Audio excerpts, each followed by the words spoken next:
against the East to have a .500 record against what many people feel is the toughest division. And a half-check swing by Valencia, but he did not go around on it. And it's 1-2. Price's last loss was 3 starts ago against the New York Yankees in a game at Yankee Stadium. And the pitch. It's a ground ball up the middle. And it's going to be knocked in Nathan Rodriguez, but he won't be able to make a play. Pretty sure they'll give Valencia a base hit.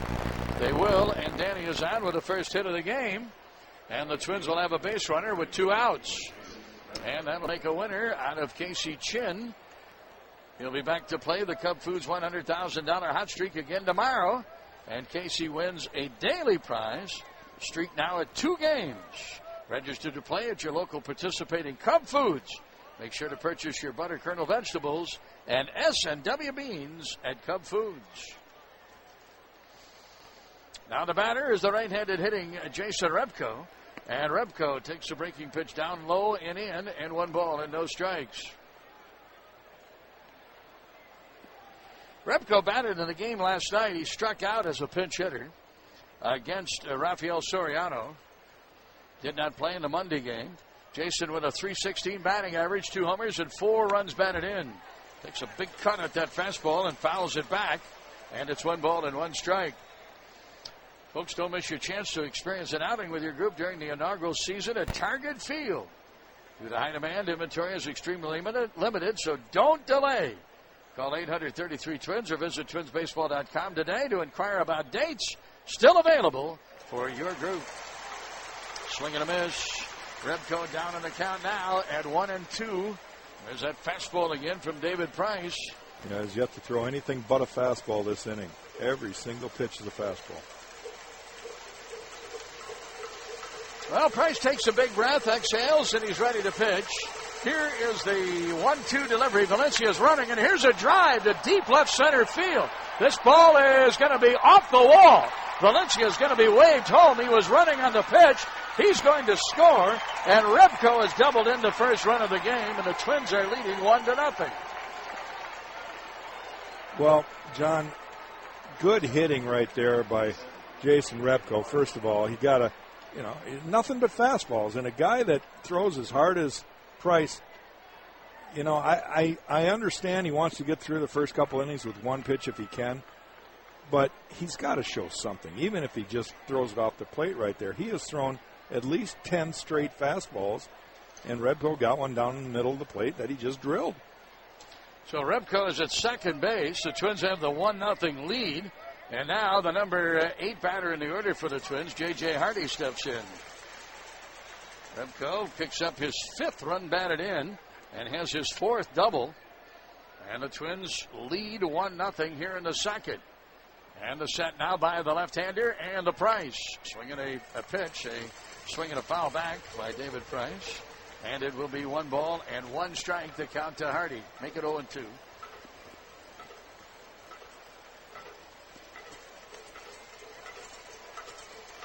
No balls, 2 strikes. J.J. batting in the number 8 spot. .258 batting average. 4 homers and 21 runs batted in. Well, Price retired the first 2 batters. Delman Young and Kadire on strikeouts. Valencia reached on an infield hit behind second base. And he comes around to score after he was running on the 1-2 delivery to Repko. And here's strike 3 called. That's going to retire J.J. Hardy, who's going to be out. J.J. questioned the call from home plate umpire Phil Cuzzy. He didn't think the pitch was a strike. Price ends up striking out the side, but the Twins come up with a run on 2 hits. They lead 1. Now at the end of 1.5 innings of play. Here in the middle of the second, Twins are leading the Rays 1-0, and you're home for Twins baseball. Baseball Network. Hey folks, your local Kubota dealer takes us down on the farm. Rockcats hurler Kyle Gibson, last year's number 1 draft pick, tossed 7 strong innings, struck out 7. The Rockcats battled but took a 6-3 win over Erie. Visit your Kubota dealer at Northern Plains Equipment on Twin City Drive in Mandan, North Dakota, or stop by Lano Equipment on Highway 169 in Shakopee. John Jaso will lead off for the Rays in the bottom of the second. The Twins are leading 1-0. A double by Jason Repko, scoring Danny Valencia all the way from first base. Valencia was running on the pitch. Here's a swing and a fly ball hit to right field. Should be an easy play for Rebko. That was a 2-0 delivery from Baker to John Jaso, and he'll be the first out for the Rays here as they bat in the bottom of the second inning. Fly ball to right, retires Jaso.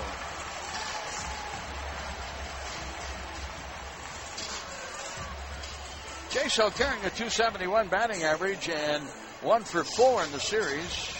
Pitch hit in the game last night. He was the catcher in the Monday night game. B.J. Upton, big hero for the Rays in last night's game, his 3-run homer in the 7th inning. Ended up winning the game for the Rays as the 3-run home run snapped a 3-3 tie. Ball 1 to Upton and right back. A check swing. He went around, and it's 1 ball and 1 strike. Upton's 9th home run of the year last night. He now has 38 runs batted in. 4-game hitting streak for B.J. Upton. And here's the 1 ball, 1 strike delivery. The pitch is swung on and missed in 1-2. Yeah, like you mentioned last night, John, that was a no-doubter. He had Matt Guerrero had fallen behind 2 balls and no strikes through a fastball middle half in, and it was gone instantly. And it won the game for the Rays as they took a 6-4 victory. Strike 3 called, a breaking pitch. Nice little 83-mile-an-hour slider from Scott Baker. Baker strong here in the second inning. 2 up and 2 down on a routine fly ball to right. And a strikeout. B.J. Upton taking a called 3rd strike. 3rd strikeout for Scott Baker.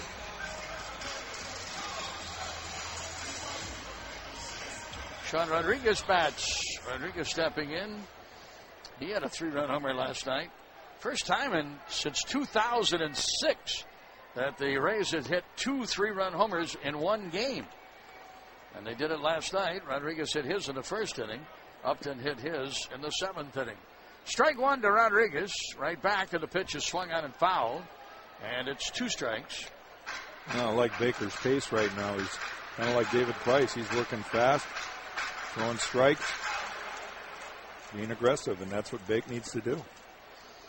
Bottom of the second, 1-0 Twins are leading, and here's a high fastball way upstairs, and it's 1-2 the count. Rodriguez has a .258 batting average, 7 homers, 34 runs batted in. He's 2 for 3 against Baker. Scott is 2-2, 5 games and 4 starts against the Rays lifetime. And a pitch outside, 2 balls and 2 strikes.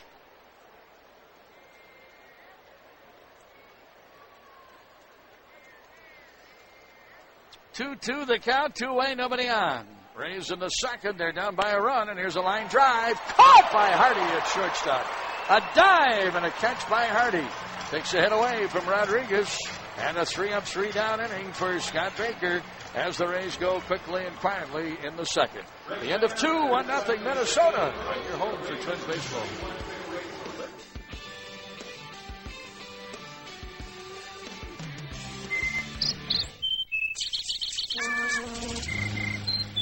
Excludes F-150 Raptor and Harley-Davidson models. Residency restrictions apply. For all offers, take new retail delivery from dealer stock by 9/7/10. See dealer for qualifications and complete details. Ron Gardenhire for your hometown Subway restaurants. Start your day fresh when you build a better breakfast at Subway restaurants. Freshly brewed coffee and your choice of breakfast sandwiches. Each made to order on your choice of freshly baked bread, flatbread, or English muffins. My breakfast, my way, Subway. Eat fresh.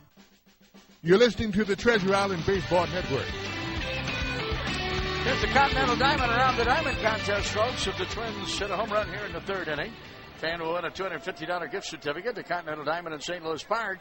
And our contestant tonight is Gene Bogestead from Donaldston. Good luck, Gene. To register, visit ContinentalDiamond.com. Well, Drew Butera hit a home run in the game last night. Leads off for the Twins, and he swings and fouls. Strike 1 to count to Drew. Butera right at that Mendoza line, hitting 200. 2 homers and 8 runs batted in. 29th game, and he is 16 for 80 in the pitch. Swing and a miss. Fastball, and it's 0-2. Twins are batting in the 3rd. They're leading 1-0. An RBI double by Jason Repko, scoring Danny Valencia.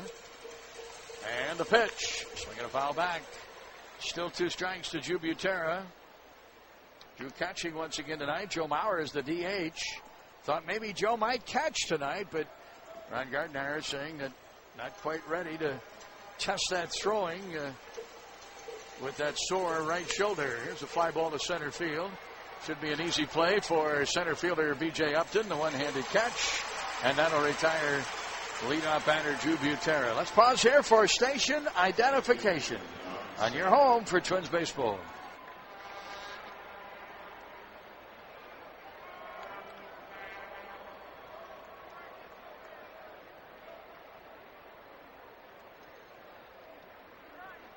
Back to the top of the order for the Twins, Denard Span bats. Denard in his first at bat against David Price. Bounced out to the shortstop and is 0 for 1. Twins are leading 1-0. And the pitch. There's a breaking pitch across for a strike. And it's no balls and 1 strike. One of the few times we've seen David Price use that breaking pitch. Yeah, it's been pretty much fastballs here in the first 2 innings.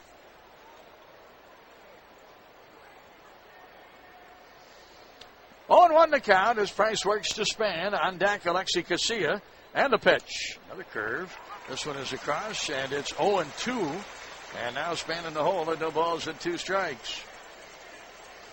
Tigers are hosting the White Sox again tonight in their game at Comerica. Last night and yesterday, the White Sox and the Tigers split a day-night doubleheader. Fastball wide, 1-2 the count.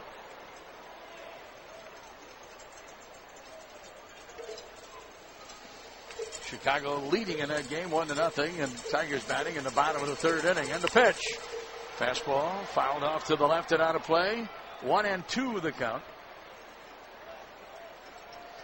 Edwin Jackson, the former Tiger who had been with 5 different teams now. He started his career in the Dodger organization, came to the Rays, Rays to the Tigers, Tigers to Arizona, Arizona now to Chicago. And he starts for the White Sox tonight against Armando Galarraga. Here's the 1-2 delivery. Breaking pitch hit in the air. Popped up on the left side of the infield. Bartlett, the shortstop, calling for it. And a little bit behind third base. A step or 2 to the outfield grass to make the catch. 2 down as the Twins' Denard Span is retired. And here is Alexi Casilla to bat.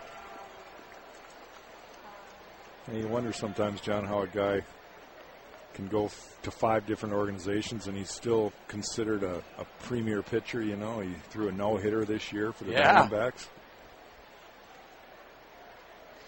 Well, I guess there's always hope, and I'm sure a scout will look at him one night and say, man, I think this guy would fit into our organization, and the next thing you know, he's traded. Here's Casilla batting. He takes a strike on the first pitch. It's a little flare down the right field line in foul territory, traced by Zobrist, but he can't catch up to it. 2 strikes to count.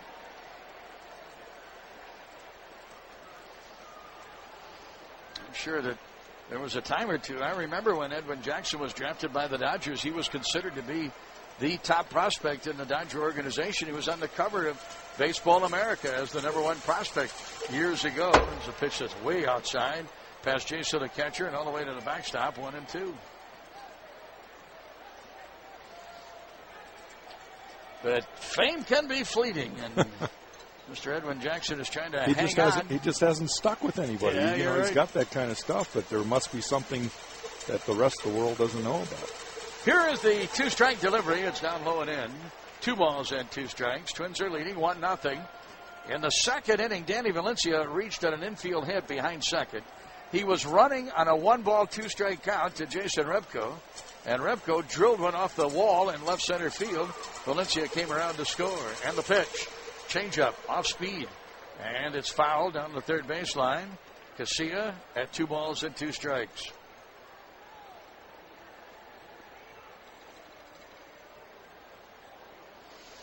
Final game of the series and the season series between these 2 teams tomorrow afternoon. And it'll be Kevin Slowey against Wade Davis. Here's the 1-2-2 delivery. It's high and wide. Boy, Alexi almost went after that pitch, but he held off and takes it for ball 3. 3 balls and 2 strikes.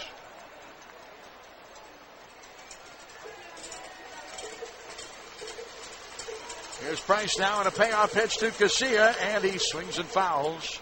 And again, an off-speed delivery. And it will be 2 strikes, 3-2 to count to Alexi Casilla. You don't see that too often from Price.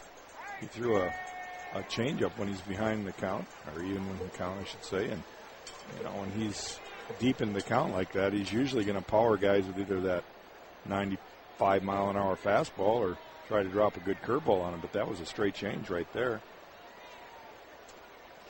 Yeah, you would think. So he's got it all, John, is what I'm trying to say. He's got all the pitches. But you would think on 3-2 to Alexi Casilla and say, here's this 95-mile-an-hour fastball, pal, trying to see if you can hit it. And the pitch. Again, a fastball that's fouled back and out of play. That was actually a slider. Had a little cut to it. And Casilla hanging in there, having a pretty good at-bat here. This will be pitch number 9 to Alexi Casilla. 2-away, nobody on. The Twins are batting in the third. They're leading 1-0. RBI double by Jason Repko in the second inning.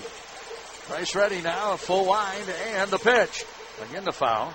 That looked like it might have been ball 4. In tight to Alexi Casilla, but took a whack at it and fouled it off to the left. Still 3-2. For whatever reason, he's hesitant to throw Alexi a fastball here at 3-2. That was another slider. Like you mentioned, John, it would have been ball 4. Here's the payoff pitch. And a foul back. Boy, Casilla having a real good at-bat here. 3 balls and 2 strikes. Pitch number 11 coming up to Alexi Casilla. Joe Mauer waits on deck. So the battle continues here between Casilla and Price. And here is the 3-2 offering and a little number hit right back to Price. He races over to first, an underhand flip to Zobrist for the out, and that'll retire Casilla and the Twins down in order in the third inning. For Minnesota, no runs, no hits, and nobody left. And at the end of 2.5, it's 1-0 Twins on your home for Twins baseball.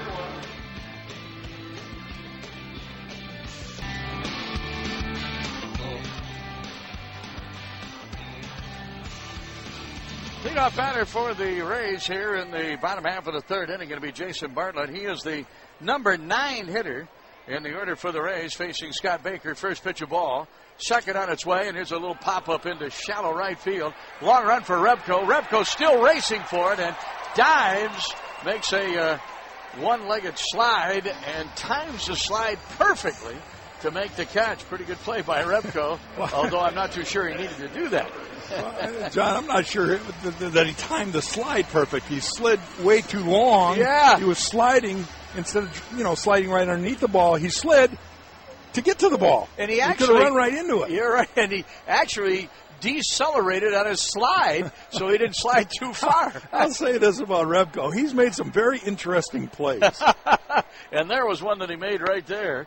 Ben Zobrist bats with one away, and a little fly ball to right field to retire the leadoff batter here in the bottom half of the third inning. 1-0, the Twins are leading, and Zobrist will look at a ball and then a strike, and it's 1-1.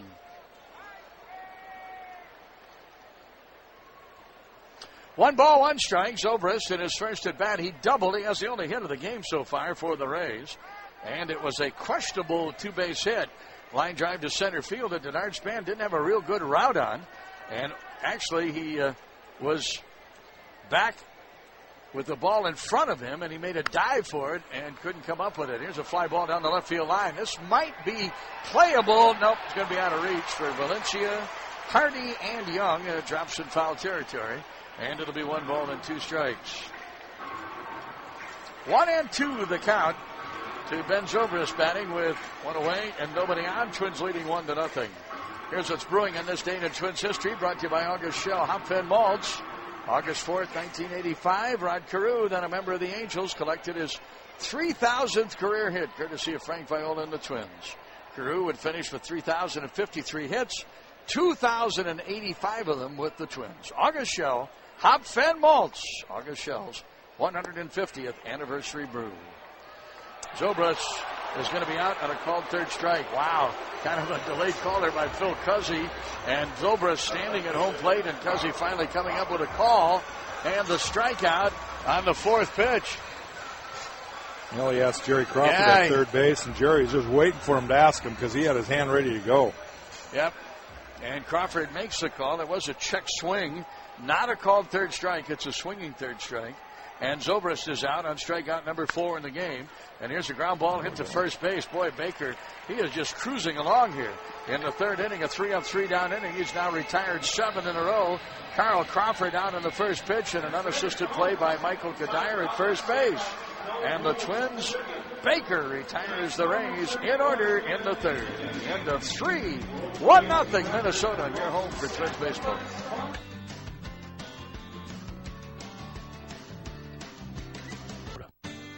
This is the Treasure Island Baseball Network. This portion of Twins baseball brought to you by your Select Heartland Chevy dealers. See your Chevy dealer. Log on to ChevyDealOnline.com. Joe Mauer leads off for the Twins. Scott Baker disposing of the Rays in that bottom of the third inning on 7 pitches. And a 3-up, 3-down inning. Breaking pitch, Price to Mauer is low. And it'll be 1 ball and no strikes. Joe in his first at bat was out on a fly ball to deep left. And he is 0 for 1. 1-0 to count to Mauer. Price working to the Twins' left-handed hitting DH. And the breaking pitch is in. That's a strike, and it's 1-1. I've always thought Joe Mauer caught David Price in the All-Star game, and I always thought in these situations that the hitter had the advantage because Joe Mauer now knows everything that David Price is throwing. Well, Price was the starting pitcher for the American League and pitched the first 2 innings. He misses with a fastball just off the outside corner. Boy, the armchair umpires wanted that to be a strike. And a 2-ball, 1 strike count now to Mauer. Price hasn't walked anybody. He has 2 strikeouts. And the pitch. That's a strike. The fastball is in. 2-2 the count to Joe. Mauer 2 for 6 lifetime against Price. I remember an All-Star game. I'm going to have to go back to this story, John. Continue.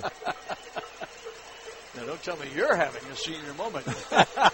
It's always with names. Yeah. Pitch is fouled away. Off to the left and out of play. And 2-2 the count. I want to remind everybody that the Twins welcome the Gulf Coast League Twins, who played earlier today at Sarasota. And instead of taking the bus ride back to Fort Myers, they came across the bridge, the Sunshine Bridge, and they're here tonight with their manager and also a couple of members of the coaching staff. Pitch down low, and a full count now, 3-2. Ramon Baroga is the manager of the team. Tom Bernansky, a former Twin, who is one of the coaches, the hitting coach. And hopefully Bruno will be by to visit with us a little bit later on in our broadcast. We're in the top of the 4th inning. The Twins are leading 1-0. And here is the payoff pitch to Mauer. Oh, he walked him way up and inside. Joe spinning away from the nearly wild pitch. And he will draw the walk, the first given up by David Price. Quite a sight when the 25 members of the Gulf Coast League came in. They rushed down in front of the Twins dugout. And they all had cameras. Watching BP. Yeah, watching BP. And they were taking pictures and yelling at some of the players and also at some of the officials. They know Wayne Hadaway, the longtime clubhouse man in spring training, and also who stays at the minor league complex during spring training. So you'll see some of the players. Delman Young with a base hit to right field. Mauer will stop at second base. And the Twins have something cooking here as they have a leadoff walk to Joe Mauer and a base hit to right by Delman Young on the first pitch offered from David Price. 3rd hit of the game for the Twins. Anyway, back to my story. It was Carlton Fisk was the catcher. Oh, yeah. And I had done a pretty good job in my career of getting Carlton Fisk out. And I remember the first 2 batters I faced in that 1 inning, Carlton Fisk threw nothing but sliders. And I shook him a couple times. And in the dugout when I came back after the half inning, I said, "What are you doing calling all those sliders?" He says, "I want to see more of them because I can't hit it." That's a pretty good story. That was an all-star game? That was in an all-star game, that he caught me. 1 ball and no strikes to count to Michael Kadire, who struck out in his first at-bat. Kadire, who saw nothing but fastballs in the first at-bat, takes ball 1 on a curveball from David Price. Price in a bit of a jam here with 2 out and nobody out. Kadire swings and it's a ground ball to third. Out at third. Throw to second. Out there. Back to first. Safe at first base. Nearly a triple play. A double play. 5-5-4. And Kadire beating it out at first base to avoid what would have been a triple play and around the horn. Quite an effort by Rodriguez, the second baseman. He had a hard takeout slide from Delman Young, but his throw on to first base not in time to get Kadire. So on one pitch, on a ball one pitch to Michael Kadire, David Price eliminates not one but two base runners. Now there's a runner at first and two away, and here is Danny Valencia to bat. Valencia in his first at bat at a base hit behind second base. Credit Longoria with not only a put out but also an assist. And a throw to first, getting back safely, Michael Kadire.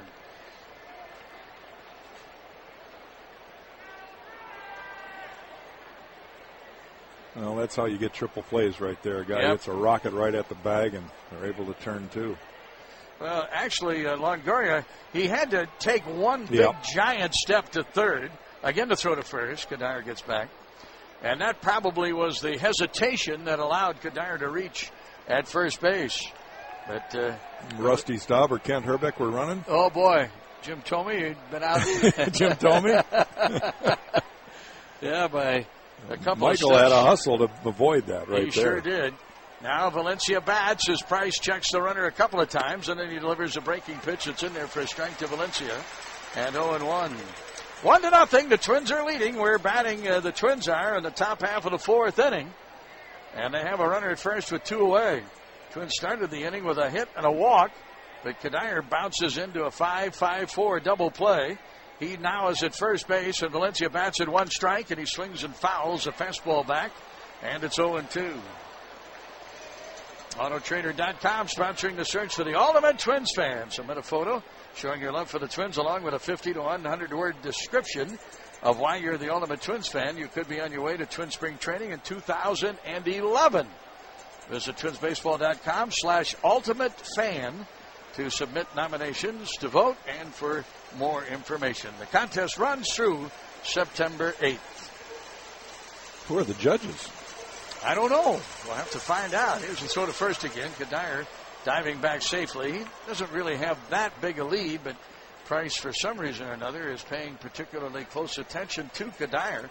Michael has only 3 stolen bases in 5 tries. Oh, I think they're paying attention because Repko got his double while Valencia was running, so they think they might try that again.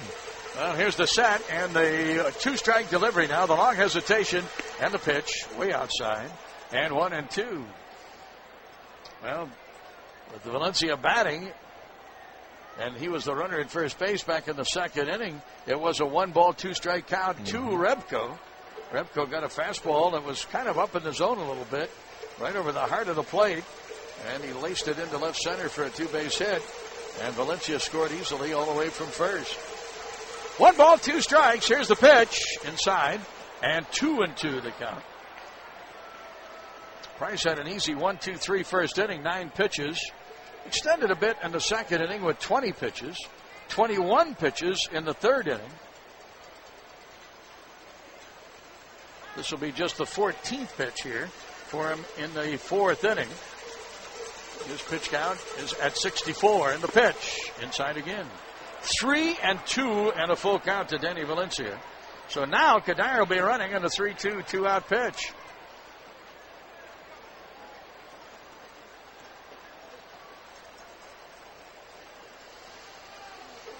Well, the White Sox pick up a couple of more runs. They now lead the Tigers 3-0. Tigers batting in the bottom of the fourth in their game at Comerica. And the pitch. Here's a ground ball. Base hit into center field. On his way to third base, Kadire, he's going to reach. Valencia will make a big turn, but hold at first.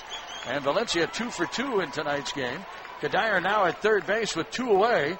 And Jason Repko will bat.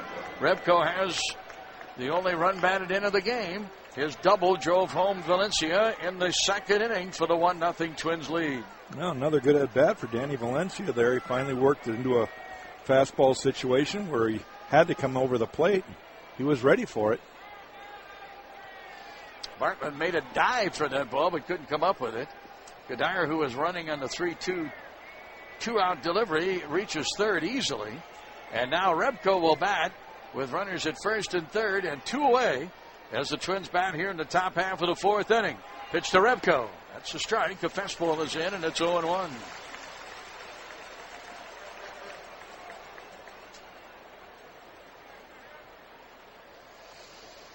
Price facing Rebko with 2 down and 2 outs for the Twins here and 2 base runners. Now the set by the left-hander, and here's the Price pitch. And Rebko takes low and in, and it's 1 ball and 1 strike. The base runners, Kadire at third and Valencia at first. Well, the Twins started the inning with a walk and a hit, but Kadire banged into a 5-5-4 double play. Then the base hit by Valencia, and now the at bat by Rebko. 1-1 and the pitch. Swinging a foul. And it's 1 ball and 2 strikes. Curveball from David Price. Price was primarily all fastballs in the first couple of innings, but now he's been mixing his pitches quite well. The outfield straight away. Well, the Twins trying to add to their 1-0 lead, and they have Kadire at third base. At first base, Valencia. Now the set by the lefty, and here's the 1-2 delivery. Strike, 3-4. Fastball on the inside corner. Phil Cuzzy ringing up Jason Rebko. Price picks up his 3rd strikeout of the game, and his 4th of the game. And that will do it for the Twins. They're out in the 4th inning. They leave 2, fail to add to the lead. At the end of 3.5, 1-0, Minnesota over the Tampa Bay Rays on your home for Twins baseball.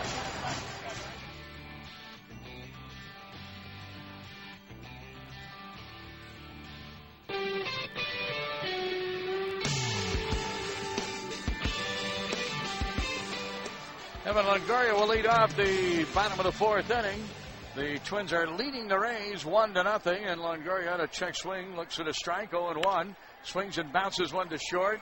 Big hop for J.J. Hardy on to first to retire Longoria. Boy, Baker, he's pretty much on cruise control right now. He's really shutting him down. Well, Bake's got such good movement when he can throw strikes and keep the ball down in the zone. That's what he's doing. He's getting ahead. And the Rays pretty aggressive type hitters, John. They're going up there to swing the bat. So if he can get ahead and then use that off-speed pitch the way he's done so far, he's, like you say, he's on cruise control. Here's the last man to reach, Matt Joyce. When he was hit by a pitch, he swings and misses on the first offering. No balls and 1 strike. Baker allowed 2 base runners in the 1st inning when he gave up a double to Ben Zobrist and then hit Matt Joyce. But with 2 on and 2 out, Dan Johnson struck out. The threat in the 1st was over. Twins scored their run in the 2nd inning. Pitch down low, and 1 ball and 1 strike. 1-0. The Twins are leading. They've out-hit the Rays 4-1. There are no errors as yet. And the Twins have left 3 on. The Rays have left 2 on. And the pitch. That's a strike. The fastball is in. And it's 1 ball and 2 strikes to count to Matt Joyce. 5 home runs, 20 runs batted in for Joyce. Former Detroit Tiger. We were talking a little bit earlier about Edwin Jackson. Matt Joyce was traded to the Rays for Edwin Jackson. Here's a 2-hopper hit to first. Kadire has it. Waves off. Baker and makes the play unassisted at first. And they're now 2 away for the Rays here in the 4th inning. Got a little chop talk for you folks. The crack of the bat signals summer. So does that mean you should eat a different pork dish every day of the baseball season? Pork is so delicious and versatile.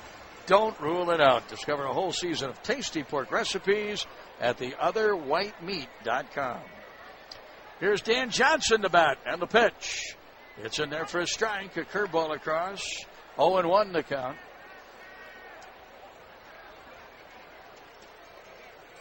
Here's Baker coming right back, and the pitch swung on and hit foul down the first baseline.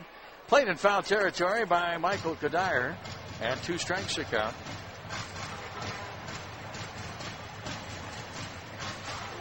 Bottom half of the 4th inning, the Rays are batting and trailing by a run.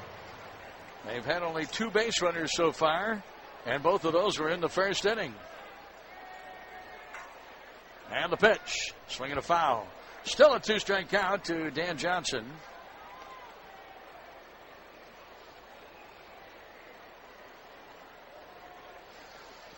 Baker's last start mentioning the win over Seattle. Before that, he beat Baltimore 7 innings, 4 hits, and 2 runs. And that sparked a 5-game winning streak for the Twins when he beat the Baltimore Orioles in a game at Camden Yards. Pitch up high, 1 ball and 2 strikes to count. Baker, 9 wins, 9 losses, and the pitch blowing in, and a count of 2 balls and 2 strikes now to Dan Johnson.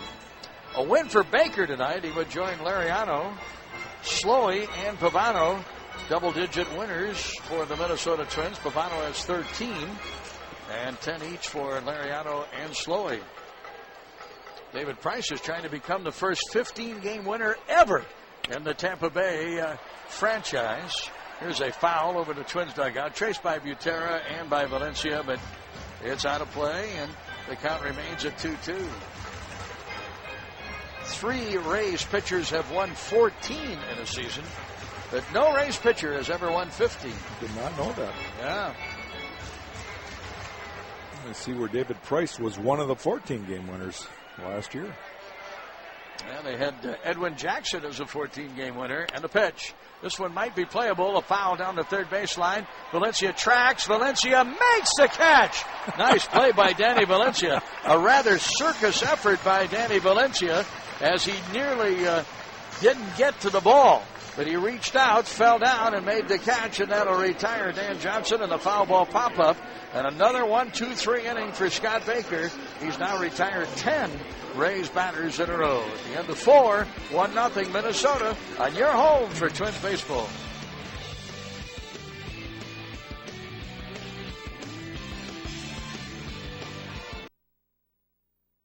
Scoreboard, of course, following our game broadcast on the Toyota postgame download. J.J. Hardy leads off against David Price in the top of the 5th.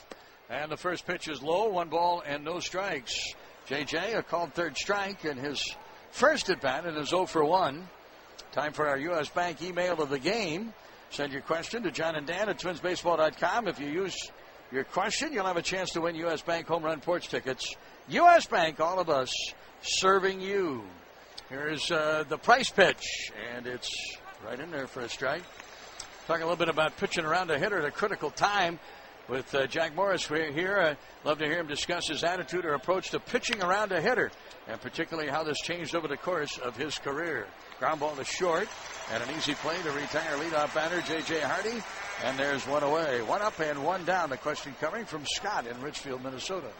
Well, I think there's hitters that you know that can ruin the day for you. And if the guy on deck is a guy that you've had success with and know that you can get out, there's no real good reason to let the guy that can beat you.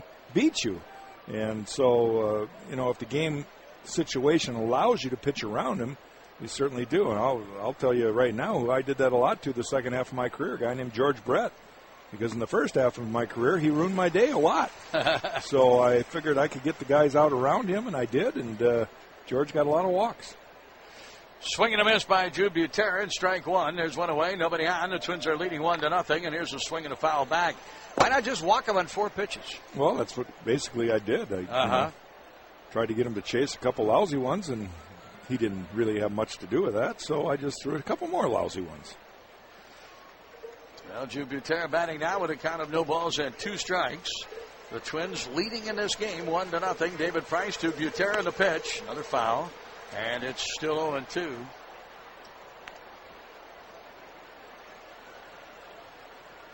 A lot of times the pitching coach will come around, and I've never really cared to have him say, let's pitch around this guy.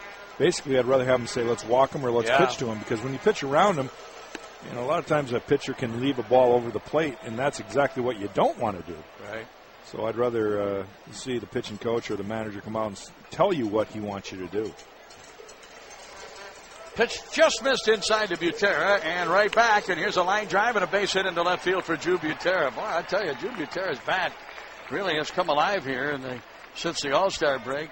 Nice base hit there for Drew as he has a solid single to left, and now the Twins will have a runner at first with 1 away. And Denard Span will bat. Span stepping in with an 0 for 2 game so far. And facing David Price. Twins leading 1-0. The run came in the second inning on a Jason Repko double. Well, Drew's a decent fastball hitter, and hitting in a 9-hole, he's going to get some fastballs. And even with David Price's high 95, 96 mile-an-hour fastball, he's touched 97 tonight. Drew can turn on that. Here is the Price pitch, and it's low, and it's 1 ball and no strikes to count to left-handed hitting Denard Span. The Twins are batting in the top half of the 5th inning. They're leading 1-0. 1-0 to Denard. A game tomorrow to wrap up the season series and this 4-game series here at Tropicana Field. And the pitch, low and away. 2 balls and no strikes. It'll be Wade Davis against Kevin Slowey in the 4th game of the series. And as mentioned, the final game of the season series. The Rays have clinched a win in the season series. They've won 5 of the 6 games that have been played so far, including winning 3 out of 4 at Target Field in early July. And they have won the first 2 games here in this series at Tropicana Field. Top half of the 5th inning, Twins batting. And here's the Price pitch. That's a strike, and it'll be a count of 2 balls and 1 strike. David Price, he was quite a pitcher at Vanderbilt in the Southeastern Conference. As mentioned, he was chosen as the #1 pick overall in the draft. And the pitch. Little tapper hit towards short. Bartlett's going to have 1 play here. They get out at second. No chance to get the out at first base as Bartlett flipped the ball to Rodriguez for a 6-4 fielder's choice. Butera is retired, and Span will reach at first base, and Alexi Casilla will bat. 2007 draft for Price, and interestingly, he ended up pitching for the Tampa Bay Rays in 2008. He did not pitch in 2007 after being drafted #1, and he was with the Rays in the World Series, including pitching very well in the championship series against the Boston Red Sox and the World Series against the Philadelphia Phillies. Stuck with the team all last year, although he did have a little bit of a stint at Durham where he was 1-4 in 8 starts. Last year, a 10-game winner, 10-7 with the Tampa Bay Rays. Alexi Casilla, the batter, and here's Price as he checks Span. And boy, Span's got a nice lead. Throw over and back in time is Denard Span. Denard, 18 stolen bases in 21 tries.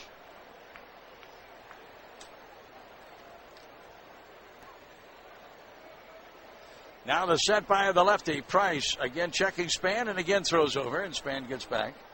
Denard's got to be careful. He's been picked off a number of times so far this year, but he has just big enough a lead to where Price thinks he might have a chance to pick him off. And there's a strong possibility, of course, that Span could be running against David Price. Casilla 0 for 2 today. He has bounced out to the pitcher and bounced out to the second baseman. Again, the throw over. And back in time is Denard Span. Good at bat for Alexi in his last at bat. He saw 11 pitches before he finally tapped out to the pitcher.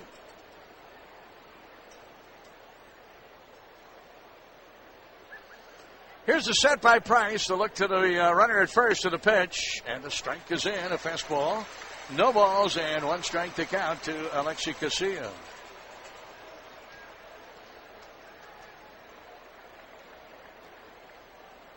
.84 pitches now for David Price as he works in the 5th inning. So his pitch count is just a little bit high.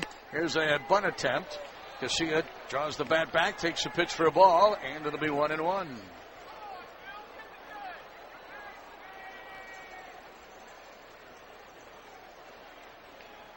You know, Gardy kind of getting in on the action, trying to see if he can move runners somehow.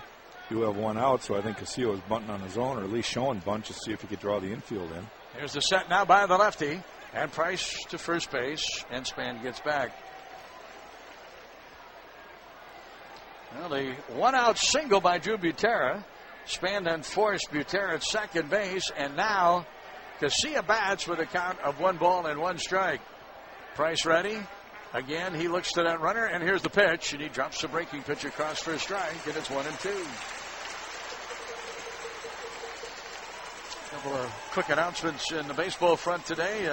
Looks like Carlos Zambrano will be pitching for the Chicago Cubs. He's scheduled to be the starter for the Cubs on Monday, coming off that suspension where he has just joined the ball club this week. Here's the two-strike delivery and a broken bat line drive caught by Longoria at third base. Just a soft liner. Longoria to his left to make the catch. That'll retire Casilla and the Twins here in the 5th inning. No runs on a hit. They leave one, and at the end of 4.5, Minnesota continues to hold a 1-0 lead over the Rays on your home for Twins baseball.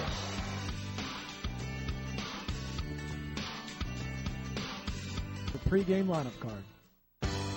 This is the Treasure Island Baseball Network. Scott Baker working on a string. He's retired 10 in a row, and he faces John Jaso to start things here in the bottom half of the 5th inning. Twins are leading 1-0, and Baker delivers strike one to Jaso right back. Here's a drive to left center field and well hit. This ball is not going to be caught. It's going to be into the gap, takes one bounce, and into the seats in the bleacher seats. It'll be a ground rule double. Jaso will be at second base to start things here in the bottom half of the 5th inning. Excel Energy reminds you to go for the safe play every day. When it comes to overhead power lines, be aware of what's above. Stay at least 10 feet away at all times. Excel Energy, responsible by nature. Tom Bernansky joins us. Hi, Bruno. Buddy, how are you been? Good, sir. You doing all right? I'm doing great. Thank you. Nice to see you. What do you think, John? The guy walks into the booth. We get a leadoff double. What do we think? Hey, I was on TV side for a little bit. We held him down over there. All right. Good to see you, Bruno. Tommy is coaching with the Gulf Coast League Twins after a managerial change with the GCL Twins. Jim Rance called. They played in Sarasota, so they just took a bus across the Sunshine Bridge and came over from the ball game. They'll get back later tonight. I would assume you'll have a game tomorrow. In and just started adding in where I needed to add and try to watch the hitters. The deep center. This will allow the runner to advance to third base. In safely is Jaso. Oh, he's safe at third base. He nearly came off the bag after his slide. A good on-target throw from Denard Span, and Valencia hung with the play and nearly tagged him out as he lost his balance. Out on the play is going to be Rodriguez and a fly ball to deep center. Now 2 away. Jack? Have most of the guys accepted you? I mean, they're coming up to you already down there for a short period. Are they coming up to you and asking you things? And ability. Yeah. Swinging a ground ball off the bat of Jason Bartlett, and an easy play by shortstop J.J. Hardy. Tom, stay with us if you will. We'd like to chat a little bit more. Tom Bernansky in the booth. A nice job by Scott Baker as he gives up that leadoff double to John Jaso and then retires the next 3 without Jaso scoring, and he's left at third base. At the end of 5, 1-0 Twins, and you're home for Twins baseball.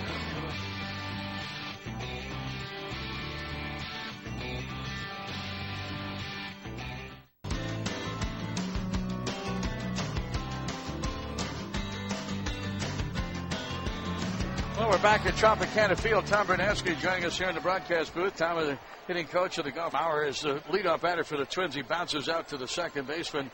Is a language a problem then? Successful with that. Strike out as Delman Young goes down. Now Michael Kadire bats. Max Kepler is a member of the Gulf Coast League. Tom Bernansky joining us in the booth. Kadire down on a swinging third strike. That'll do it for the Twins. 3 up, 3 down in the 6th inning. Wow, what a game we got going here tonight. 5.5 in the books, and the Twins lead the Rays 1-0 on your home for Twins baseball.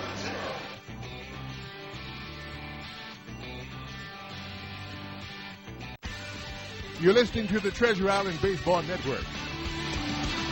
Well, back on the, when was it? I think the 2nd of July.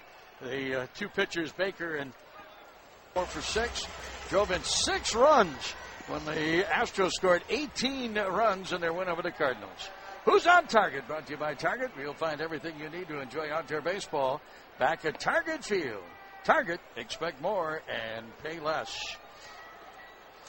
Well, you could just feel the enthusiasm of Tom Bernansky in his voice. I was just going to say, I think the Twins got themselves a good coach because I think so too. He understands the game, loves the game, he's got passion for it. And when you have those 3 things going for you, John, you're going to be a good coach.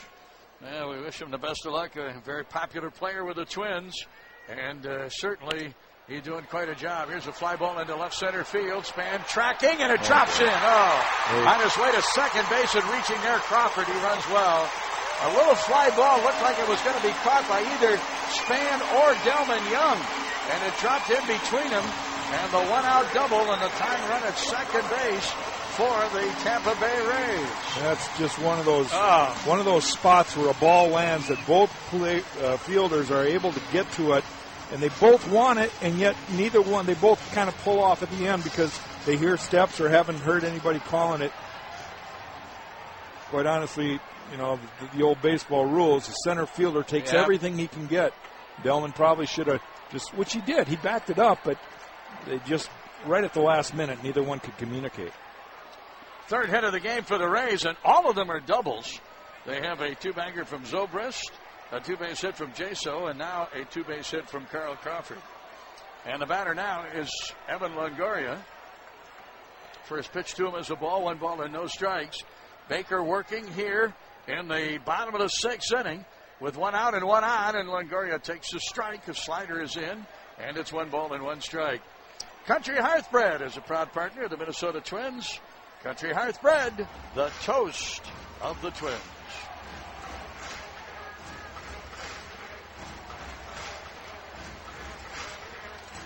Well, Alexi Casilla to talk to Scott Baker. Longoria 0 for 2 tonight. He is struck out and grounded out to short. Tough man to get out. He's got 69 runs batted in. Here's the set by Baker in the pitch, and Longoria leans back from an inside delivery, and it'll be a count of 2 balls and 1 strike. Crawford at second base. He runs well. Anything hit to the outfield that drops in will score Crawford. He's got fast feet. He can really fly. And Baker knows that. He'll try to keep him as close to second base as possible. Casilla kind of leaning in towards second, and Baker bluffs the throw to second. And Crawford, of course, goes back to the bag.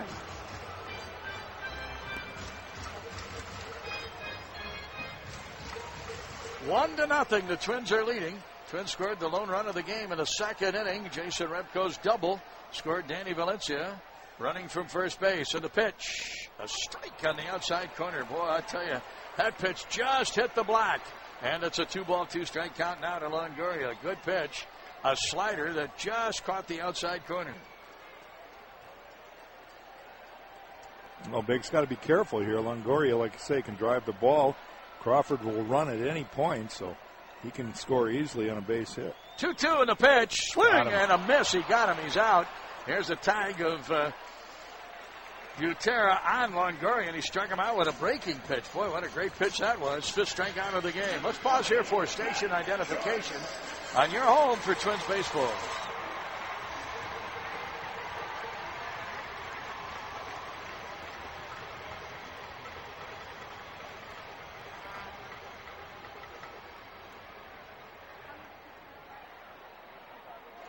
Now the batter's going to be the left-handed swinging Matt Joyce. Joyce hit by a pitch and bounced to the first baseman. He's 0 for 1 in the game. Crawford at second base. He's the tying run, 2 away, and here's a line drive pulled foul down the right field line, and strike 1 to count to Joyce. He broke his bat. Half-price student tickets are available every Wednesday night for Rasmussen College student nights at Target Field. Grandstand and U.S. Bank Home Run Porch View tickets are just $9 with your student ID. Going back to Longoria's at bat, John, you said it was a great pitch. What made it great is that Bake was able to feed off of Longoria's aggression right there. He's ahead in the count. So the only place to throw a ball like that to a guy that wants to hit the ball, he's not up there to take a walk. He wants to drive in that run. Just throw that breaking ball and see if he'll go fishing. He threw it down there, trusted his catcher, Butera, who blocked the ball. Great pitch. Great job by Drew. Well, now Baker works against Matt Joyce, and Butera wants to have a little chat with Baker. They'll talk things over at the pitcher's mound. They're 2 away and a count of no balls and 1 strike to Matt Joyce. Baker has given up just 3 hits. At one stretch, Baker had retired 10 Rays batters in a row.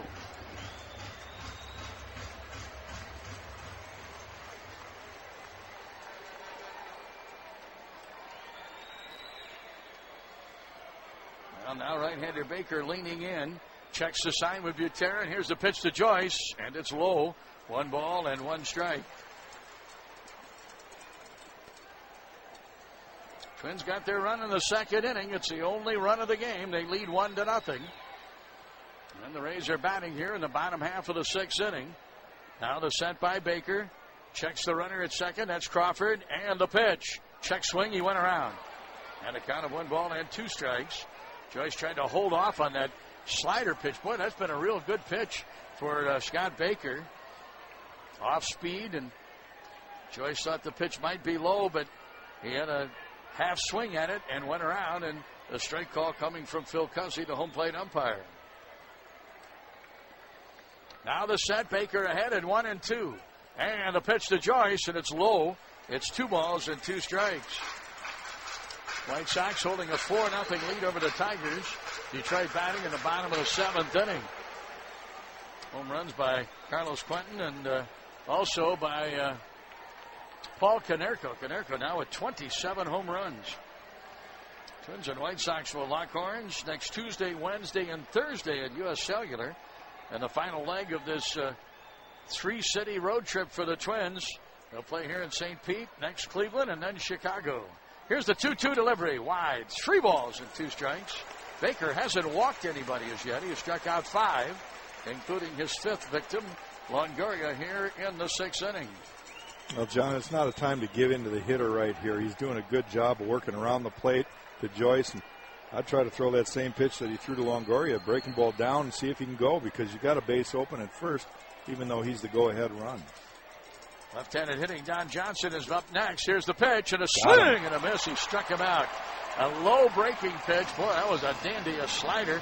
And Baker claims Matt Joyce as his 6th strikeout victim. A strong pitching performance tonight by Scott Baker. And he is holding a 1-0 lead through 6 innings on your home for Twins baseball.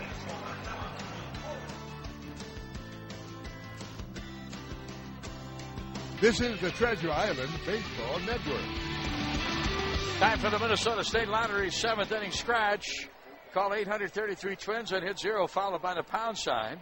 7th caller wins $50 in Twins scratch tickets. Players must be 18 years of age. The Minnesota State Lottery. Everyone is playing.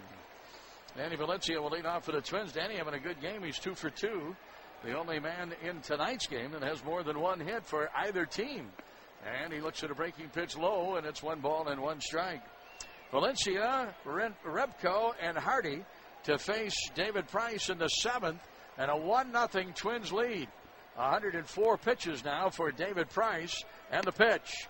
A curveball drops across, and it's 1-2. Valencia taking all the way. Yeah, and that'll get activity. We got right-hander Lance Cormier throwing in the Rays pen, so he's getting close to the end, John. There's Price now on the pitch, and it's low and in. It almost hit him.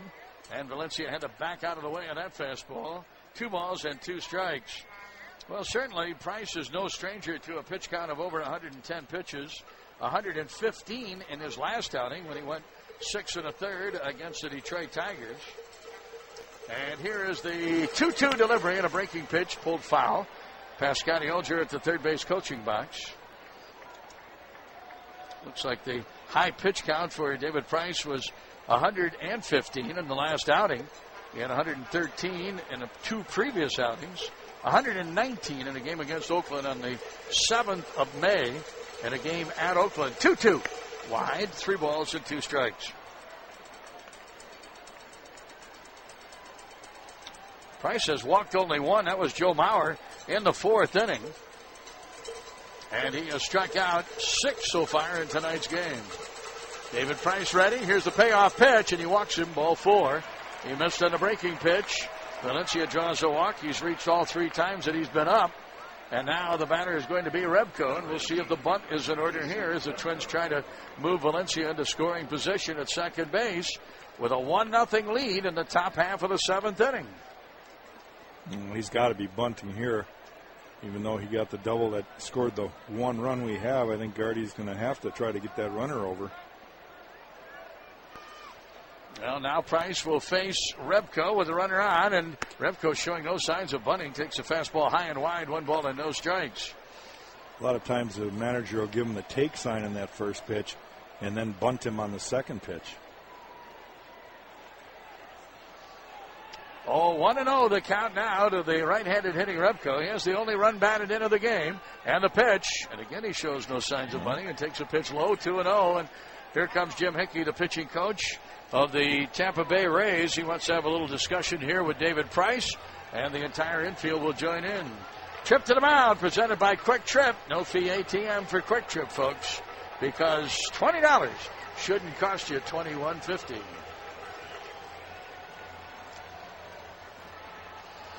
Well, a meeting of the minds at the pitcher's mound with Jim Hickey. The entire infield. Catcher Jaso out there along with Zobrist and Rodriguez and Bartlett and Longoria. They break it up. And now a 2-ball, no-strike count as Rebko bats with Hardy on deck.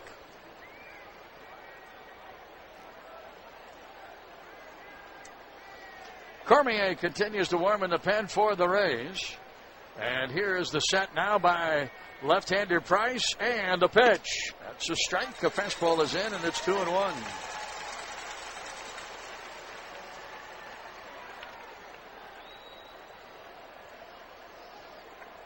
At first, Valencia has a good lead. Zobrist is holding. Here's the set now, and the 2-1 delivery, and there's the bunt, and it's a fair ball. Played by Price, shows the first. Got him at first base. Close play. Good play by David Price. A spinning bunt. Yeah. That ball had a lot of topspin to it. Price played it. And the sacrifice by Rebko. He's not charged with a time at bat. And it is scored 1-3. Pitcher Price to first baseman Zobrist. On to second base, Valencia. And now the batter, J.J. Hardy, with the runner at second base. The Twins trying to add to their 1-0 lead. J.J. tonight, 0 for 2 with a ground out and a strikeout. Price sets, looks to that runner, and here's the pitch. And the strike is in, 0-1. No, Rebko did his job. Now we got to get J to drive this runner in at second base.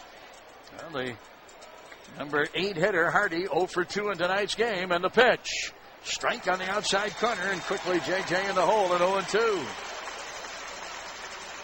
Prior to this game, J.J. Hardy had never faced the left-hander David Price.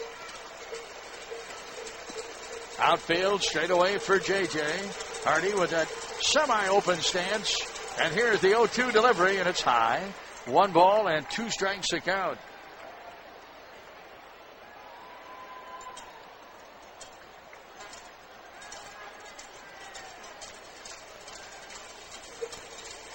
Now the set by Price. He'll look to that runner, Valencia at second. Here's the pitch to J.J. Strike 3 call. Fastball on the outside corner.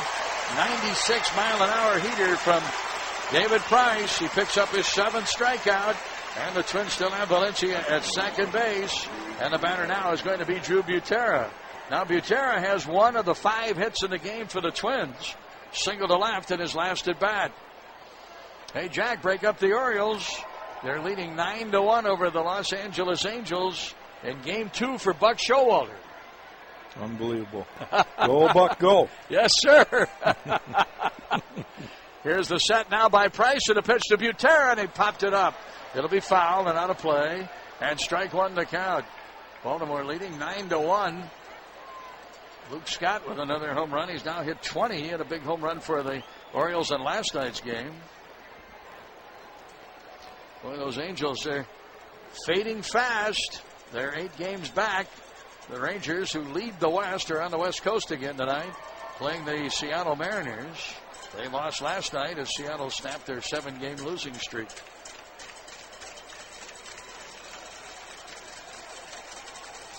Price ready now on a 1-strike delivery to Drew Butera, and the pitch. Fly ball, shallow right field. Should be an easy play for Matt Joyce. Waits for it, makes the catch. Twins are out, and they leave Valencia at second base. Twins are now 0 for 5 with runners in scoring position tonight. Through 6.5, the Twins lead the Rays 1-0 on your home for Twins baseball.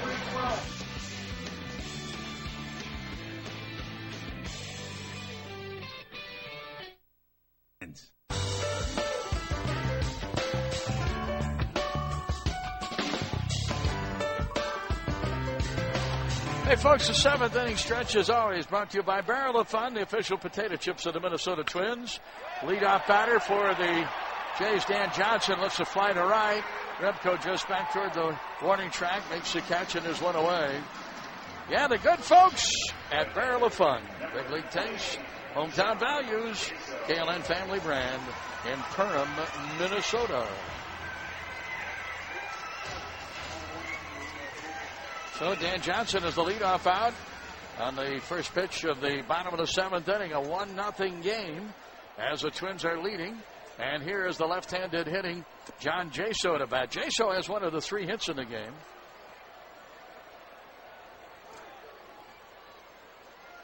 He doubled back in the 5th inning. All 3 hits are doubles, and the pitch high. Baker misses with a fastball, 1 ball and 1 strike. Yeah, 2 of those doubles. The one by Zobrist in the 1st inning, and Crawford's double in the 6th. Possibly could have been caught. Yeah, and actually 2 of the doubles were also leadoff doubles. 1 runner did advance to third base. That was Jaso back in the 5th inning. Zobrist did not advance. Neither club has been able to show a whole lot of opportunity with runners in scoring position tonight. The Twins are 0 for 5, and the Rays are 0 for 8. Will pop up behind second. Here's Hardy on the outfield grass to make the catch. 2 down as Baker winds his way toward his 4th 1-2-3 inning of the game. At one time, Baker had retired 10 Rays batters in a row.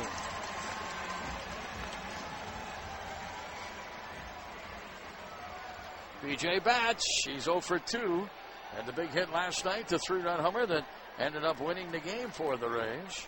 They've taken the first 2 games of this 4-game series, both by 2 runs.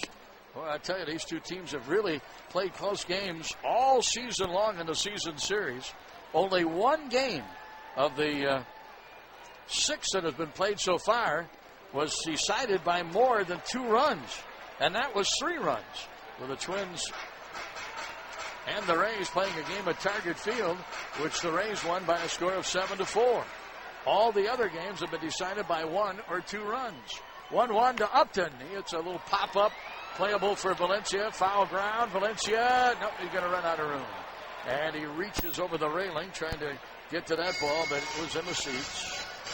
And it'll be a count of 1-2 now to V.J. Upton. The Twins' pen has been quiet.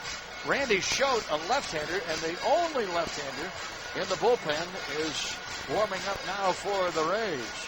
Twins will have 2 left-handed hitters scheduled to hit in the 8th inning. Joe Mauer and Denard Span. And the pitch. Fly ball right field. Easy play. Rebko waiting. He makes the catch. That'll retire Upton. 3 up and 3 down. Go the Rays in the 7th. Baker continues his strong pitching performance here tonight as he retires the Rays in order in the 7th inning. At the end of 7, 1-0 Minnesota. You're home for Twins baseball.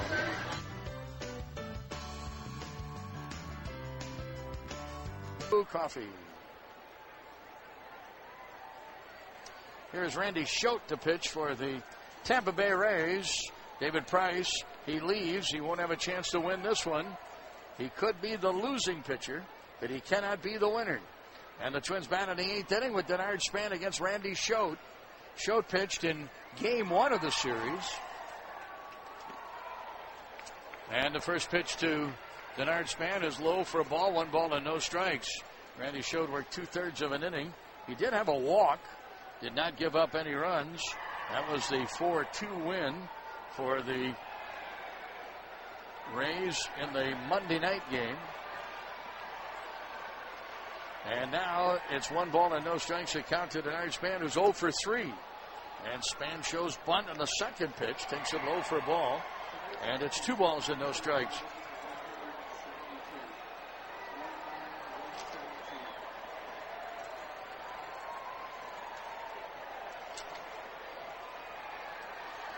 Two balls, no strikes to count. Span bats. She'll be followed by Alexi Casilla and then Joe Mauer. The Twins leading 1-0 and trying to add to that lead here in the 8th. And a pitch down low and a 3-0.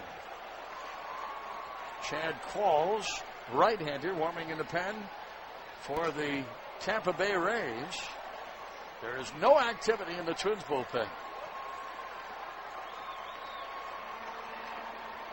Now left-hander Schott behind Span. 3-0 delivery. A strike is in, and it's 3-1.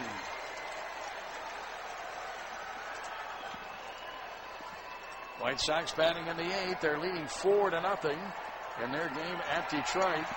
They have one more game tomorrow, and then the White Sox move on to Baltimore. Strike 2. Fastball at the knees, and it's 3 balls and 2 strikes. The Sox have a 4-game series with the Orioles. They will play through Monday. Oh, boy. Yeah. Buck Showalter, my new friend. That's right. Come on, Buck. See if he can maintain that magic when the Sox come to town for that 4-gamer starting Friday. Here is the 3-2 delivery, and Span with a ground ball to first. Backing off Zobrist, he flips over to Schott covering at the bag, and a 3-1 scoring play will retire Denard Span, who's now 0 for 4 tonight. Tomorrow, day game and the final game of the series. Kevin Slowey 10-5 against Wade Davis 9-9. It'll start at 12:10 Eastern Time, 11:10 first pitch Central Time, and 11:40 will be the lineup card with your host Chris Atterbury. And it starts at 10:40 tomorrow morning with the 11:10 first pitch start. 10:40 for the pregame show. The lineup card. Alexi Casilla bats and takes a pitch low. 1 ball and no strikes. Twins will fly out right after the game tomorrow on their way to Cleveland, where they open up a 3-game series against the Indians Friday, Saturday, and Sunday. Off day Monday, and the 3-game series against the White Sox before they get home. Low again, ball 2. 2 balls and no strikes.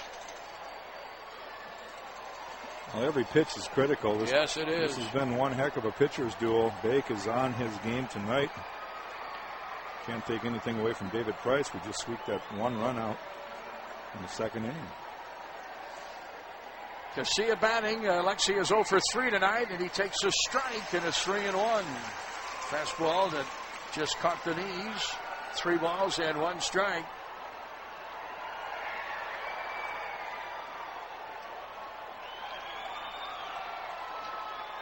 Now the set by Schott, and the pitch. Casilla with a ground ball deep short. Tough play for Bartlett. Long throw. Safe at first. Casilla, the infield hit. Good play by Bartlett. Yeah, that was a great play. Great play, but Casilla's speed just a little too much.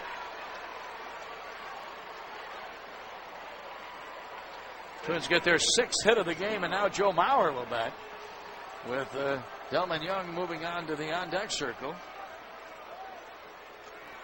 Twins, after this series, will just have 4 games remaining against an Eastern Division team, and that'll be a 4-game series against Toronto at the end of the season.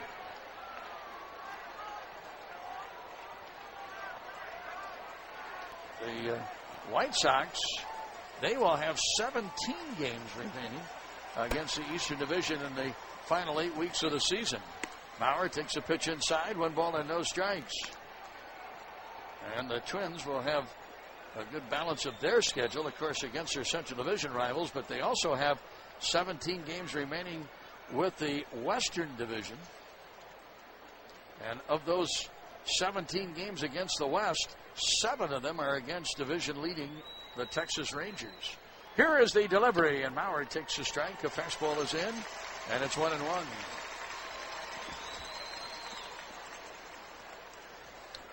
No matter when it's all said and done, 81 on the road and 81 at home. That's right. Everybody's got to take care of themselves, I guess. Yes, they do. Mauer bats. Joe is 0 for 2 tonight. Fly out to left and a ground out to second, and a walk and a pitch. Oh, way wide. Good stop by catcher Jaso as he had to stretch out, come out of his crouch and prevent that from being a wild pitch. And Mauer, 2 balls and 1 strike. 1-0. The Twins are leading. 2nd inning run on a double by Jason Revko. Count was 1 ball and 2 strikes. Ron Gardenhire put Danny Valencia in motion at first base.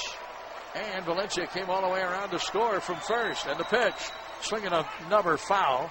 This one down the first baseline. And it'll be 2 balls and 2 strikes to count to Joe Mauer.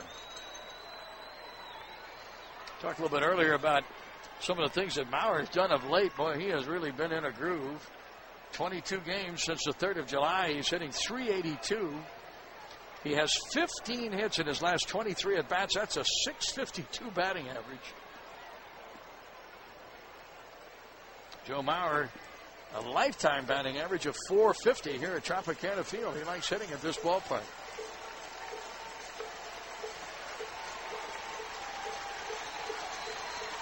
Two balls, two strikes. Schultz working to Mauer. You have to think this is his last batter with the right-handed hitting Delman Young due up next. And Alexi Casilla, the base runner at first. Now the set by Schultz, the 2-2. This is low and away. 3 balls and 2 strikes.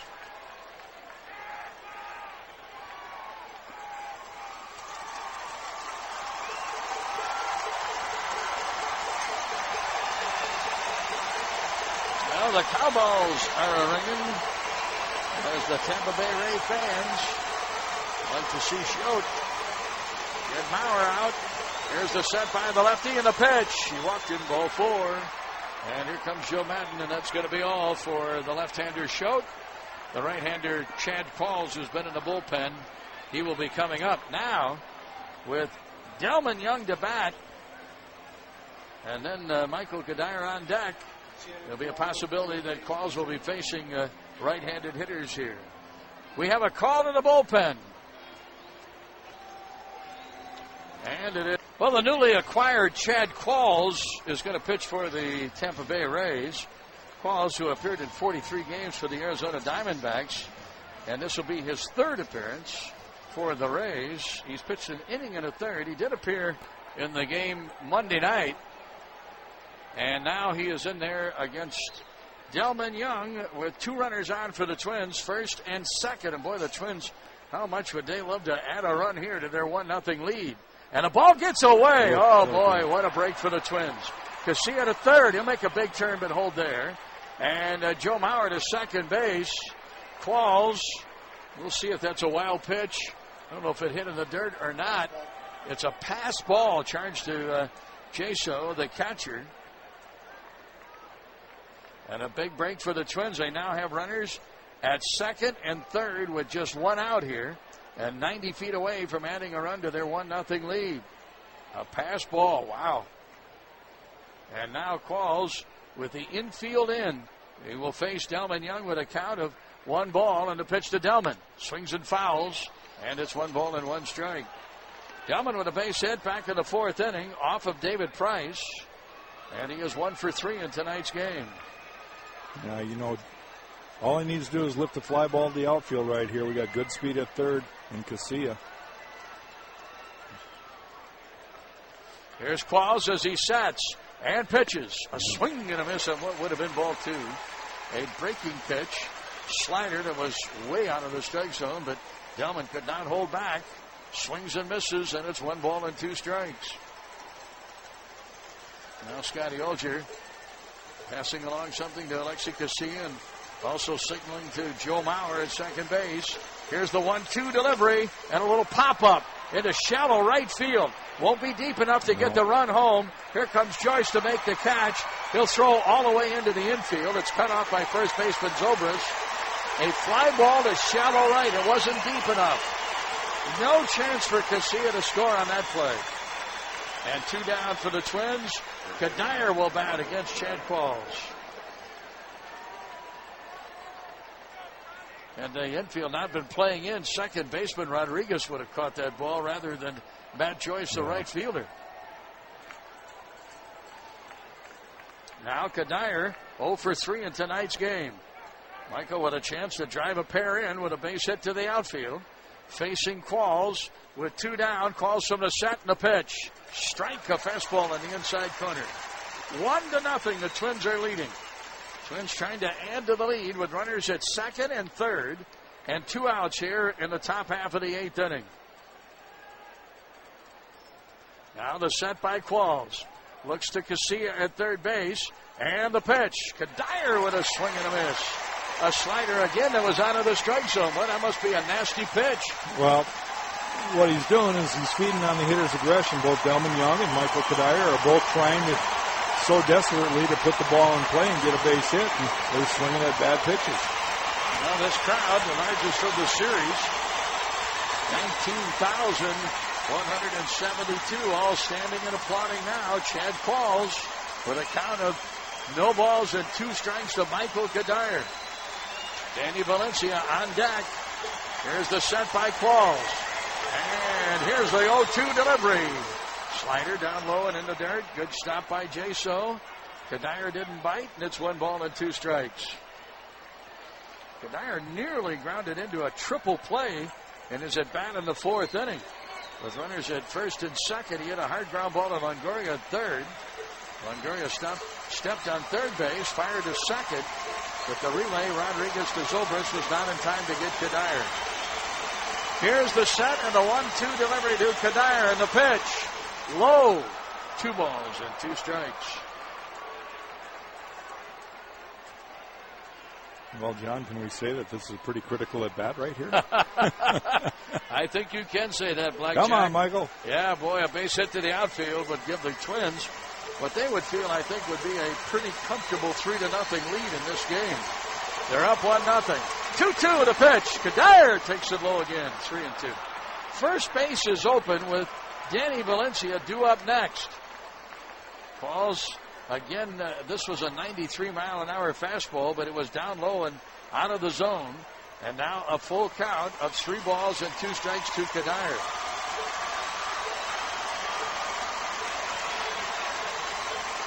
And Qualls ready. Payoff pitch. 3-2, and here it is. And a swing and a ground ball to short. Charging Bartlett. He's got it on to first. Kadire's out. The Twins are down. They are now 0 for 7 with runners in scoring position in tonight's game. Twins lead 2 here in the top of the 8th inning. And Minnesota is now stranded 7. At the end of 7.5 as we go to the home half of the 8th inning. It's a 1-0 game. The Twins are leading on your home for Twins baseball.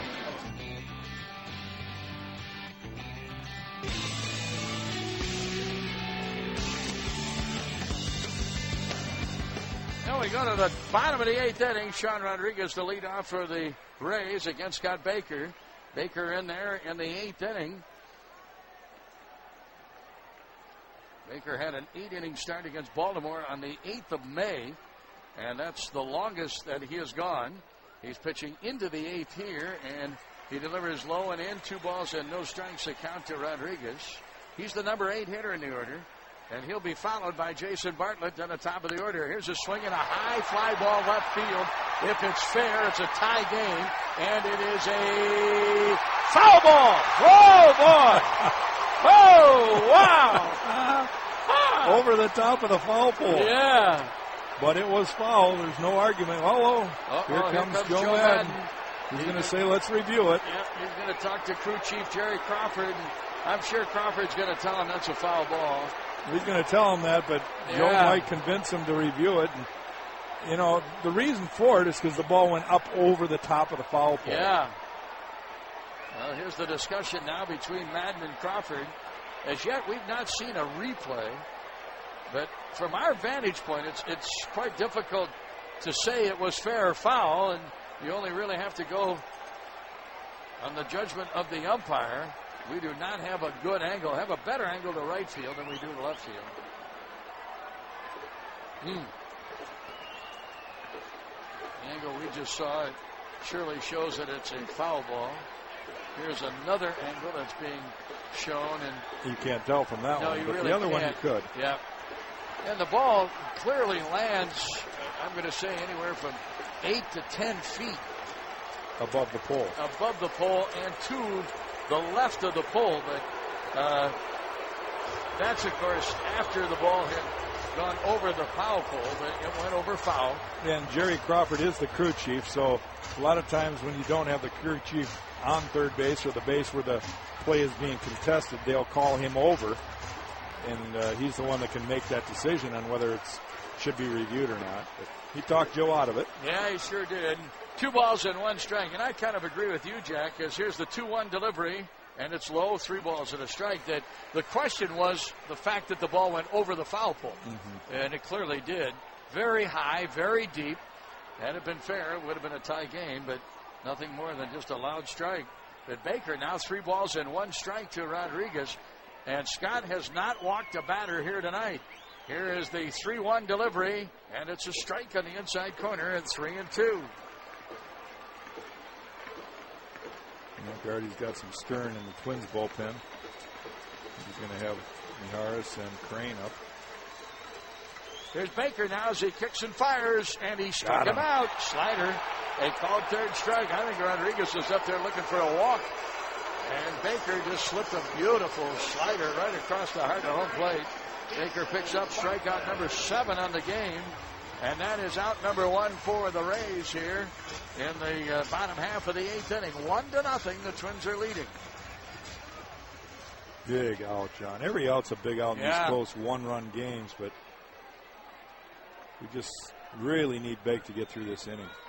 Well, Baker delivers now to Bartlett, and he pitches low, 1 ball and no strikes. His pitch count's in great shape. He's at 94 here in the 8th inning with 1 out. And Baker, well, he's really been pretty much in command all night long. He did give up that leadoff double, and he hit a batter in the 1st inning, but he picked up a pair of strikeouts, and the Rays left 2 on in the 1st. They left a runner on in the 5th and another on in the 6th, and the pitch swung on and fouled, and it'll be 1 ball, 2 balls, and 1 strike to count to Bartlett. Leadoff double by Jaso in the 5th inning. He did advance to 3rd and a fly ball to deep center. But Bartlett grounded out weakly to short for the 3rd out. A 1-out double by Crawford in the 6th inning. And he was stranded at 2nd when Baker had back-to-back strikeouts of Longoria and Joyce. Here's the 2-1 delivery inside, ball 3, and Baker has his 2nd 3-ball count here in the 8th inning. You just can't afford any base runners. You've got to attack the hitter. Here's the 3-1 delivery to Bartlett, and it's high, ball 4 and a walk.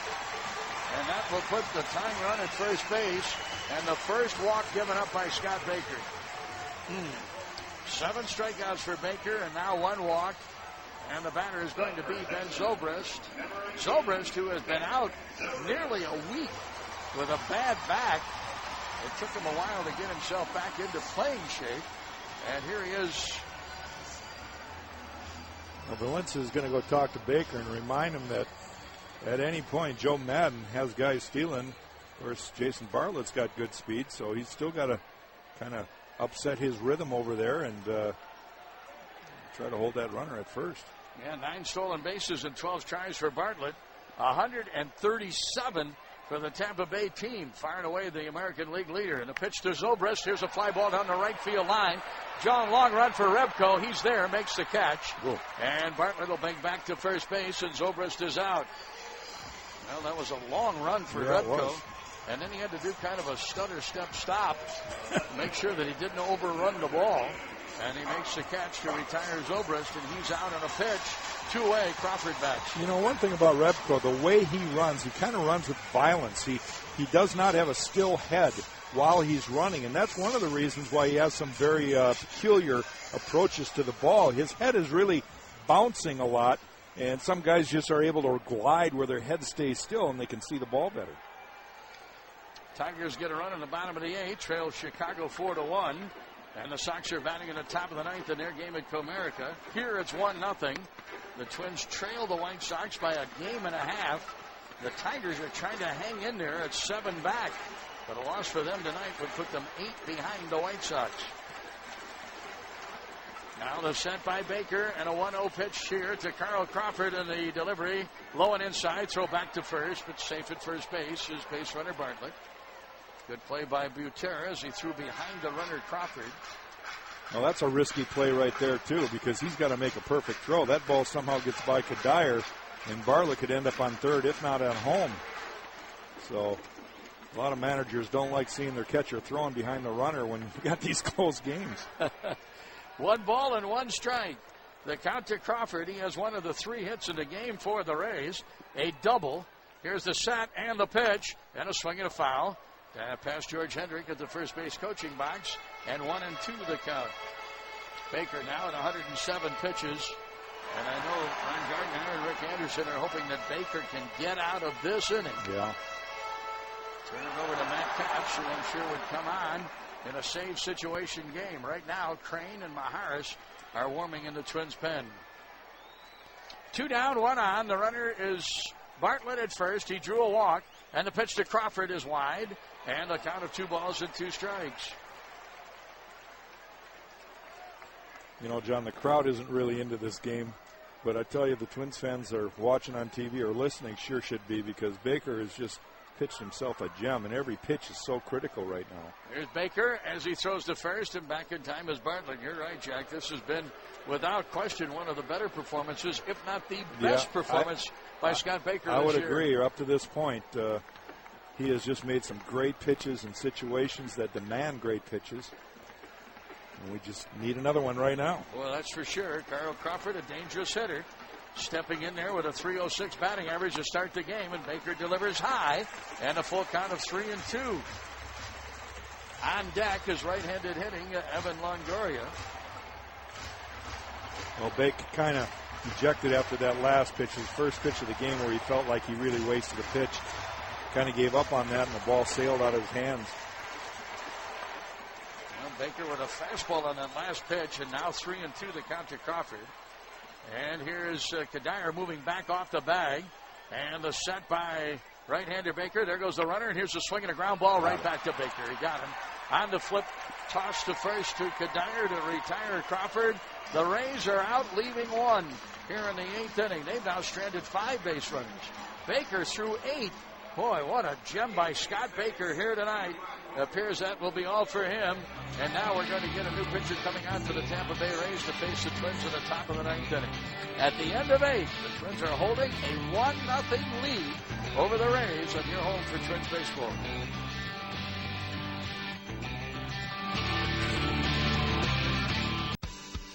You're listening to the Treasure Island Baseball Network. Well, we go to the top of the 9th, and Dan Wheeler is on to pitch for the Tampa Bay Rays. He'll be the 4th pitcher of the night. Price started 7 innings. Schote and Qualls worked in the 8th inning, and now here's Wheeler in the 9th facing Danny Valencia. And the first pitch to Valencia is in there for a strike and 0-1. Valencia having a very good night. He is 2 for 2 and has reached each time he's been up. He singled and scored the game's only run in the 2nd inning, singled in the 4th inning. He drew a walk in his last at bat in the 7th. And another strike is in, and Wheeler quickly works ahead at no balls and 2 strikes. 1 run on 6 hits for the Twins. No runs on 3 hits for the Rays. The Rays have 3 doubles. The Twins have 1 double, and there's 6 hits. And that was by Repko that drove in the game's only run. Swing and a miss by Valencia. Down on 3 pitches. Wheeler gets a strikeout. And now Jason Repko will bat. Butera with a single. Single for Delman Young, a single for Alexi Casilla, and 2 hits for Valencia, and both of his hits are singles. 6 in all for the Twins, 3 total for the Rays, and a 1-0 game. And here is Repko stepping in to face Dan Wheeler. Wheeler, a big, husky right-hander, boy. He's got some size, and he pitches a strike on the outside corner and 0-1.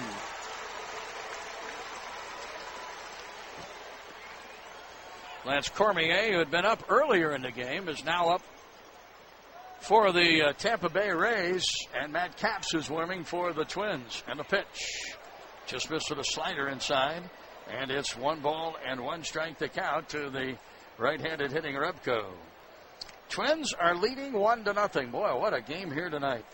After losing the first 2 games of the series by 2 runs, the Twins have the 1-run lead. And they're up 1-0. Pitch down low, 2 balls and 1 strike to count to Repko. On deck is J.J. Hardy.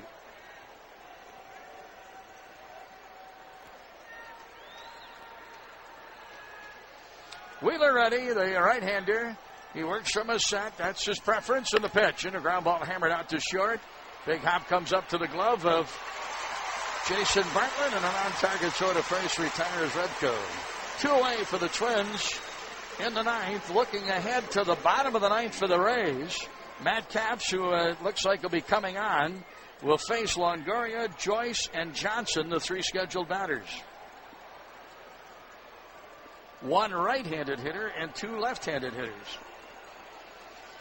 Now J.J. bats. Hardy is 0 for 3 tonight. He has struck out twice and grounded out to the shortstop. Wheeler ready, and here's the pitch. And a fly ball to center field. Well hit. Backing off, Upton still backing off, and he won't get this one. It's off the wall. And into second base, J.J. Hardy with a 2-base hit. Upton gave up on that ball. You know, with his speed, he runs hard. He must not like the wall because he doesn't charge that wall at all. That ball was catchable, John, and he just turned and kind of was ready to play it all. He was satisfied with playing it off the wall. The ball did hit off the wall above the 404-foot marker. It was a blast by J.J. Hardy, but it appeared to be a very catchable ball. But Upton appeared, as he was turning around, reluctant to go after it to try to make a catch and play it off the wall, and Hardy ends up at second base. The Twins have their 7th hit of the game. And here's Drew Butera to bat with an opportunity for the Twins to get a run across as Hardy is in scoring position at second. And the pitch to Butera is high and wide, 1-0. Butera tonight has 1 hit and 3 trips. 2 fly ball outs, 1 to center, another to right. His single came back in the 5th inning. Caps continues to warm in the Twins pen.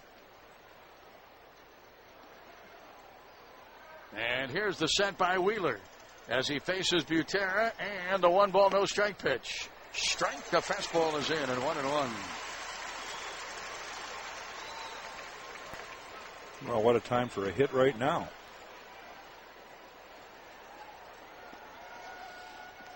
A base hit would surely score. J.J. Hardy from second base, a hit to the outfield. Here's the set now by right-hander Dan Wheeler in the pitch, and a ground ball to second base. Hit right to second baseman Rodriguez. Butera is out. We're going to go to the bottom of the 9th in a 1-0 game. And closer Matt Capps is going to be coming on. He'll try to save it for Scott Baker and the Twins. For the Twins in the 9th inning, no runs on a hit and 1 left. Twins have stranded 8 in the game. The Twins are now 0 for 6 with runners in scoring position in tonight's game. At the end of 8.5, 1-0 Minnesota on your home for Twins baseball.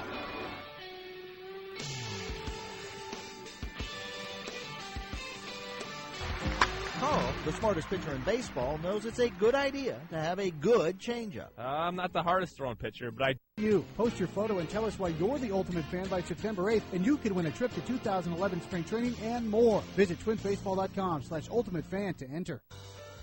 This is the Treasure Island Baseball Network. Matt Capps is on. He'll try to save it for Baker and the Twins. His 3rd appearance as a Twin. His first was a save situation. Saved a game against Seattle last Friday. 2nd appearance was just last night when he came on in a game that was 6-2 at the time. Capps didn't pitch all that well and was taken out of the game. And Maharis came on to get the final out in that 8th inning. Capps delivers a strike to Evan Longoria, who is 0 for 3 in tonight's game. And the pitch. Check swing. Did he go? And first base umpire Chris Guccione says no, he did not. And it'll be a count of 1 ball and 1 strike. Longoria, Joyce, and Johnson are the 3 scheduled batters to face Matt Joyce. Twins lead 1-0. We're in the bottom of the 9th inning. Now the set by Capps. He'll work from a set position in the pitch, and Longoria loops one into left center field. This ball is knocked out by Delman Young. And on the second base, Longoria is at second base. Delman with a long, long run from left field on a ball that was hit to shallow left center. As he reached for it, I don't know if he got it. Yeah, did he get his glove on it, Jack, or not? See if he did. Well, we're going to get to see the replay here. He kind of strides for it, get it off the heel of his glove, John, and his legs kind of kicked his glove out and pushed the ball forward. Yeah, he hit it off of his left heel. After he hit it off the heel of his glove, he just glanced off his glove. It's a double for Longoria. And the Rays will have the tying run at second base. Nobody out. and Matt Joyce stepping in. 4 hits in the game for the Rays, and all of them are doubles. Boy, what a try by Delman Young, and he nearly got to it. He reached out, it just eluded him, and it kicked away. And Longoria at second, a pitch to Joyce, and a drive into right center field. Here's Rebko. He'll make the catch, tagging and moving to third. They got a play. Safe at third base. Wow. What a gamble by Longoria. Rebko's throw was just to the left field side of third. And Valencia could not come back to make a tag on Longoria. He will advance. Joyce is out, moving that hitter ahead, that base runner ahead, and Joyce is retired and the fly ball to right.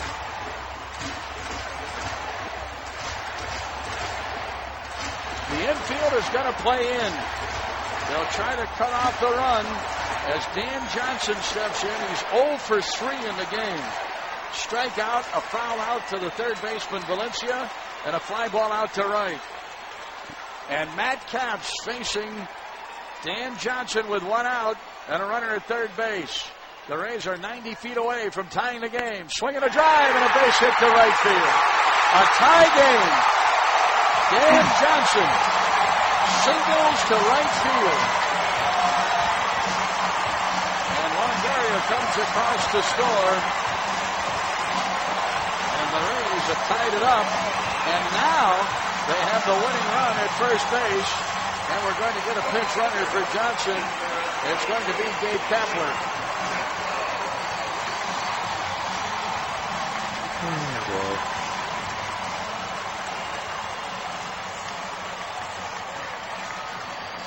Well, it took until the 9th inning on the 5th hit of the game by the Tampa Bay Rays. The first hit by either team with a runner in scoring position.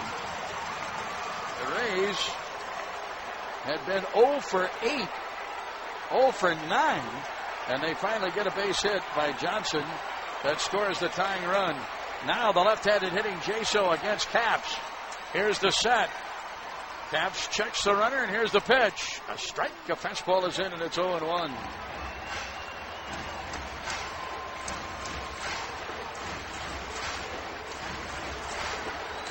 Well, Dan Johnson's been struggling at the plate since he's sure been called up. He's got his first base hit in a critical situation.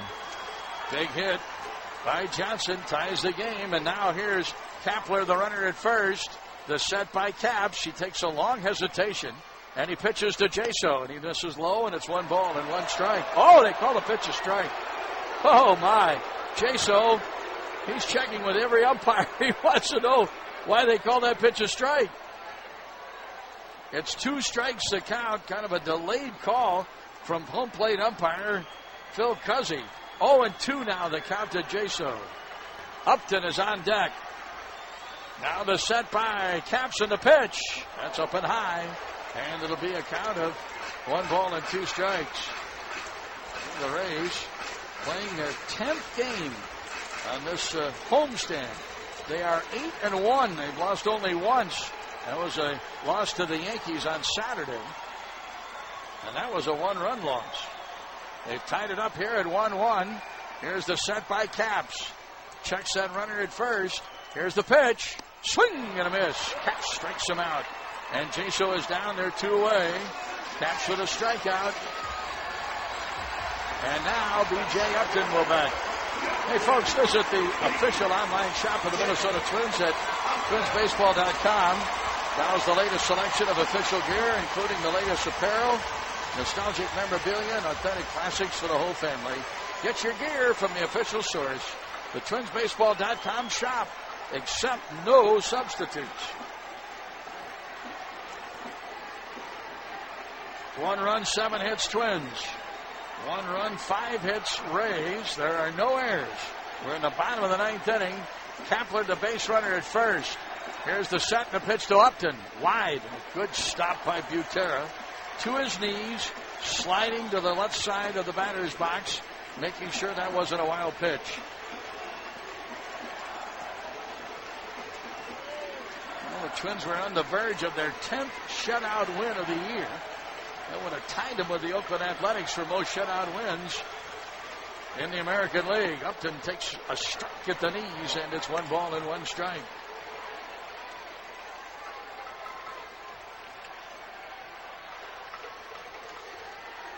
All over at Detroit, the White Sox have won 4-1. So the Twins need to hold off the Rays here in the 9th inning and win in extra innings to stay a game and a half back. So to first, Kepler dives back safely.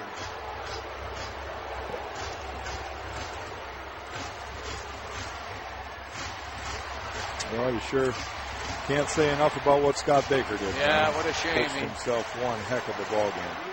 Indeed he did. Neither starter will figure in the decision of this game. Price is off the hook as the loser, and Baker is not going to win this one. Again to throw to first, and Kepler scurries back. Didn't have to slide to get back that time.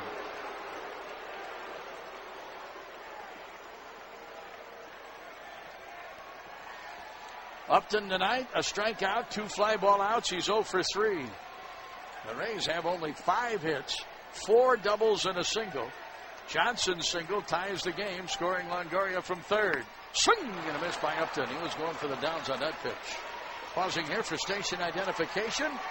You're listening to Twins Baseball.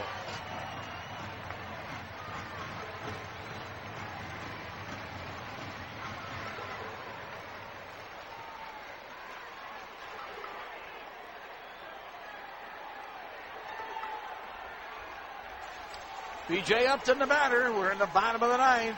A ball and 2 strikes to count to Upton with Kepler at first base. Here's the set by Caps. The long hesitation. Boy, he takes a lot of time. And Upton asked for time, and it's granted by home plate umpire Phil Cuzzy. It's still a ball and 2 strikes now to the right-handed hitting Upton. Well, it's critical that he keeps Kepler at first base. And by holding the ball and holding the ball and holding the ball, it really makes Kepler more flat-footed. Now, Caps is ready. Here's the 1-2 delivery. Strike 3 called. We're going to go to extra innings. Caps with a fastball, 94 miles an hour. And that'll do it for the Rays.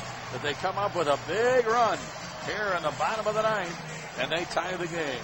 1 run on 2 hits. And 1 man left on.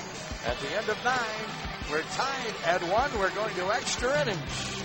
You're home for Twins Baseball.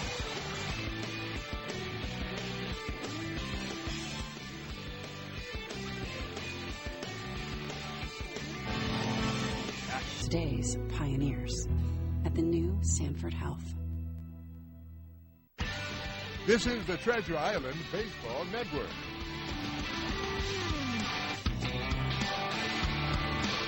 Lance Cormier will come out to pitch now for the Tampa Bay Rays in a 1-1 tie game. We're going to the 10th inning. The Twins are 5-3 in extra inning games, and the Rays are 6-3. So Dan Wheeler will work an inning. He gives up a hit, no runs. He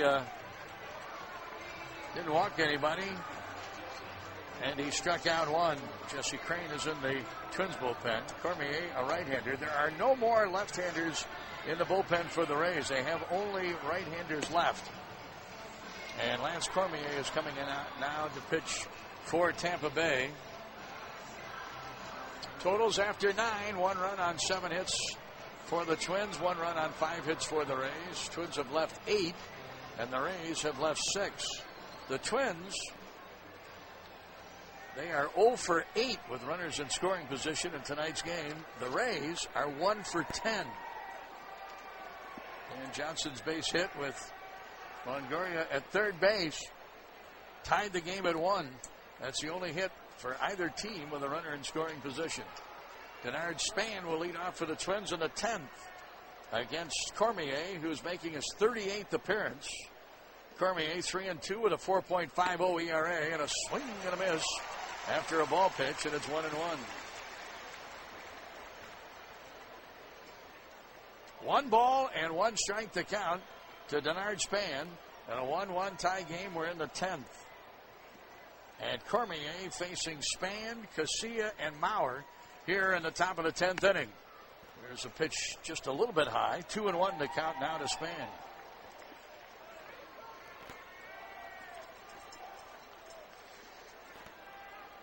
The Indians on the verge of another win over Boston. They win tonight, and they'll take that series 2-1. Here's the pitch, and it's high. 3 balls and 1 strike to count to Denard Span.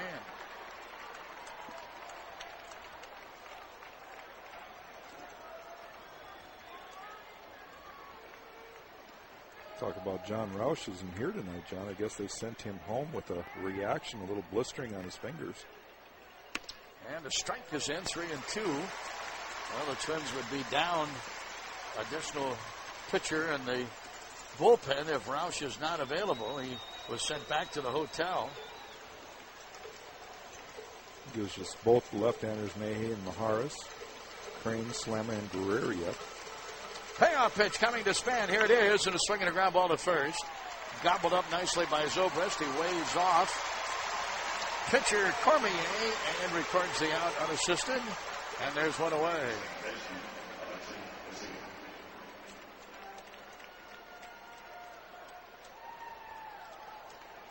Cormier is the 5th pitcher to work in the game for the Rays. Price started, showed in the 8th inning, Qualls in the 8th. Wheeler in the 9th, and now Cormier here in the 10th. And Cormier works from a full line, and a pitch to Casilla. He shows bunt. Takes a pitch down low for a ball, and it's 1-0. Twins after the day game tomorrow with the Rays will move on to Cleveland where they face the Indians. The Indians have an off day tomorrow. Here is the 1-0 delivery. Swinging a foul. And it's 1 ball and 1 strike to count to Alexi Casilla. Twins run was in the 2nd inning. The Rays run was in the bottom of the 9th. We're in the 10th and a 1-1 tie. And the Twins trying for their 6th extra inning win of the year. Swing and a miss on an off-speed pitch. Boy, he had Casilla out in front. It was actually a 90-mile-an-hour fastball, but it was just a little bit taken off of the fastball. And Alexi, he couldn't catch up to it, and it's 1 ball and 2 strikes. Casilla tonight, a base hit in his last at bat, single to short, swing and a foul. Just got a piece of a breaking pitch, a curveball from Cormier, and it's still a count of 1-2.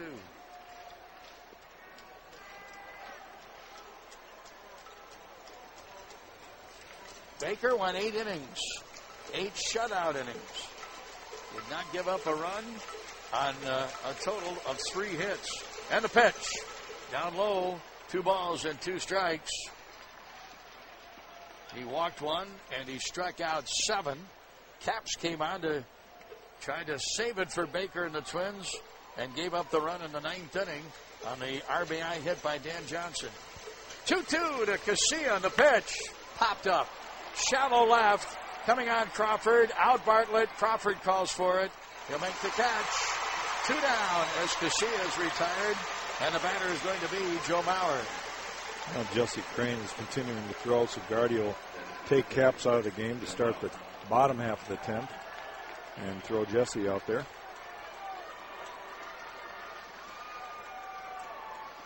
Mauer steps in, hitless tonight. He's walked twice, he's grounded out, and is out on a fly ball to left. He's 0 for 2. Cormier works to Mauer with 2 down and nobody on as the Twins bat in the top half of the 10th inning. Jesse Crane, who continues to warm up in the pen, as Mauer looks at his strike, and it's 0-1. He will face Rodriguez, Bartlett, and Zobrist. The 3 scheduled batters. Hitters 8, 9, and 1 in the order for Joe Madden in the bottom half of the 10th inning. See if the Twins can get a run across here as Mauer swings and bounces 1 to first, backing up Zobrist. Quick flip to the pitcher, covering Cormier, and the out recorded on a 3-1 scoring play. Good play by first baseman Zobrist. He had to back up. He was nearly on the outfield grass. And the flip to Cormier covering retires Mauer. Twins go out in order in the 10th inning. No runs, no hits, nobody left. Jesse Crane will come on to try to take it to the 11th as the Rays bat in the home half of the 10th in a tie game at 1 on your home for Twins baseball. It's all shucks. He has 40 strikeouts and opponents at 228 against Jesse Crane. Now, Brignac, a left-handed hitter, 270, 5 for 14 as a pinch hitter. And 270 batting average, 6 homers, 35 runs batted in. Jesse Crane, boy, he has been pretty much lights out. He has not given up an earned run since the 5th of June in a game at Oakland.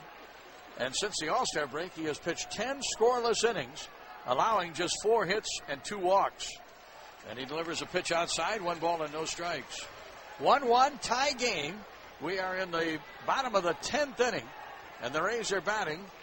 Reed Brignac, a pinch hitter, batting left against Crane, with Jason Bartlett due up next, and a pitch, a swing and a miss by Brignac, strike 1. Yeah, good breaking ball right there. Jesse come in. Everybody's sitting on fastballs right now and taking swings to end the ball game, but threw a good breaking ball there, down low in the strike zone. Well, earlier today, the Yankees won against Toronto, so the Rays would have to win here to hold that 1-game lead over the Yankees in the East.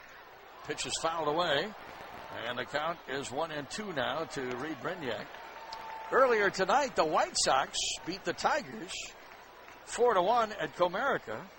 So the Twins would have to win to stay a game and a half back of the White Sox in the tight American League Central. Into the dog days of August, and tight pennant races in the East and the Central, and these two teams are right in there involved. Here's a ground ball, hit to second base, fielded by Casilla, throw to first. They got him. Good play. Nice play by Alexi. Kind of a ball flare, it had a lot of spin on it. On it. And Alexi charging in toward the base at second. Made the play. And his underhand flip throw to Kadire at first in time. Michael acknowledging Casilla with a good play as he looks at him and throws his clenched fist at him, saying, way to go, Alexi, get that out. Now here's Bartlett to bat. Bottom of the 10th, tie game at 1. And the batter, Jason Bartlett, he's looking for his first hit. He walked in his last at bat. He is grounded out and out on a fly ball to right. 0 for 2 in the game. Pitch to Bartlett. Strike on the outside corner and 0-1. Bartlett bats as the Rays are tied with the Twins at 1, and they're in the bottom of the 10th inning with Tampa Bay batting. Here's the delivery to Bartlett. He swings and drives one to left center field. Well hit, but it appears to be in the park. On the warning track, Denard Span, and he makes the catch. And Bartlett is out on a long fly ball into left center field. Needed just about another 20 feet. Yeah, a couple of spoonfuls of Wheaties, I guess, right? Not just one. Yeah, I like that. Yeah. So the batter is now going to be Ben Zobrist, facing Jesse Crane, who's retired the first 2 here in the bottom of the 10th inning. 2 away and nobody on, and Zobrist stepping in. He had a double when he led off the bottom of the first, and that's his only hit of the game. Low breaking pitch, and ball 1 to Zobrist. Strikeout, a fly to center, a fly to right, and a 1 for 4 game for Zobrist. Now the set by Crane. Works from a set position, and the pitch. Low again. 2 balls and no strikes. Carl Crawford on deck.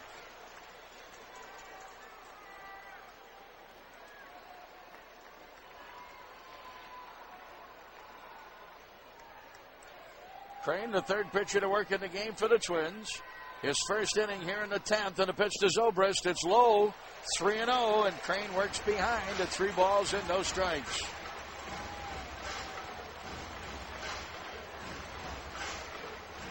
Rays tied the game in the 9th. Longoria opened the inning with a double on a near catch by Delman Young in left field. The ball kicked off the glove and then off the left heel of Delman. And Longoria got a 2-base hit. And a pitch. High, ball 4. A walk on 4 pitches. And the winning run is on at first base for the Rays. Second walk given up by the Twins pitchers tonight. Well, there's no activity in either bullpen right now, so both managers are going to let their prospective pitchers, Lance Cormier for the Rays and now Jesse Crane for the Twins, kind of battle this one out. At least for now, right, John? Yes, you're right. There is quietness in both pens. Nobody is up down the right field line or down the left field line in the Rays pen and right and the Twins pen and left. Here's Crawford. He has one of the 5 hits in the game for the Rays. He doubled in the 6th inning, but he did not advance after the 2-base hit. Crane to Carl Crawford and a pitch. It's high, 1 ball and no strikes, and it looked like Zobrist was going to run on that pitch. Well, he bluffed. He bluffed it, and, maybe a good wake-up call for Jesse just to make sure that he holds him there because we don't need runners in scoring position. I see Jose Mijares is getting up, and he's going to start throwing again. One ball to count to Crawford, so to first, and Zobrist back to the bag. Zobrist has 22 stolen bases in 24 tries.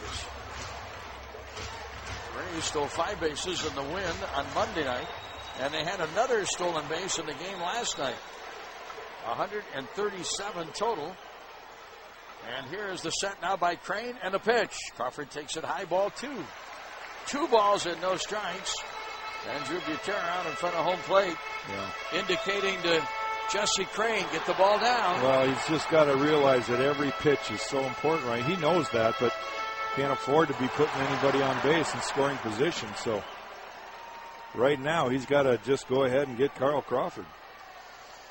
Crawford, other than the double, has not hit the ball out of the infield. A foul pop up to first, a ground out to first, and a ground out to the pitcher. And ball 3 high. Wow. 3 balls and no strikes, and Jesse Crane is now behind Carl Crawford with 2 outs and 1 on at 3 balls and no strikes. Now, last night, Matty Guerrier walked 2 in the 7th inning. B.J. Upton stepped up there and hit a 3-run homer that led the Rays to the 6-4 win. Crane now on a 3-0 pitch, and there goes the runner. It's ball 4. And Zobrist to second base. Crawford to first base. And Jesse Crane. Well, it's the same situation we talked about last night. Rick Anderson's going to come out to the mound, try to settle him down. Gardy's got Mijares up, but he's going to be up for Joyce and maybe Johnson. Jesse's just going to have to get out their best hitter, Evan Longoria. Yeah, Joyce would be the next batter. And then, actually, Johnson's out of the game. Yeah, that's right. And Kapler is in that DH spot. They still have Willie Ibar, a left-hander switch hitter, I guess. Yep. And Carlos Pena, but I don't know if Pena is ready to play. Well, they got a meeting in the minds here. No, I don't think he is, Jack. I think Carlos Pena's on the shelf. He has not played at all as yet in this series. He took some ground balls at first base today, but I don't know if he's available. Well, the batter's going to be Longoria. He doubled and scored the game's only run for the Rays in the 9th inning. He scored on the base hit by Dan Johnson when he had moved to third after the double on a fly ball out by Matt Joyce. Kind of a risky running play by Longoria, but he did advance on that fly ball to right. Jesse Crane now to Longoria. With the runner at second, Zobrist. He's the one big runner they care about, and a swing and a miss. And strike 1 to count to Longoria. Zobrist scores. The game is over. Crawford's run doesn't mean anything. It's a 1-1 tie. We're in the bottom of the 10th inning. And Jesse Crane trying to work out of a jam here. He's walked 2 in a row after getting the first 2 batters out. And the pitch fouled back. And Crane quickly works ahead at 0-2 to Evan Longoria. Well, whatever he does right now, he's got to keep the ball down. He can bounce a ball, or he can bounce 2 balls right now. Longoria wants to hit. And he's been known to expand the zone, but only down in the zone. So critical that Jesse makes a good pitch down. Longoria has just the 1 hit and 4 at-bats. He struck out twice and grounded out, and then had the double in the 9th inning. Now the set, the 0-2 delivery. Jesse Crane to Evan Longoria. Here's the pitch. Wide. Good backhand stop by Butera.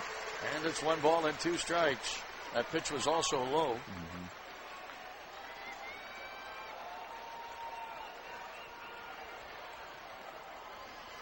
After he got the first 2 batters, Brignac and Bartlett, on a ground out and a fly ball out to deep center.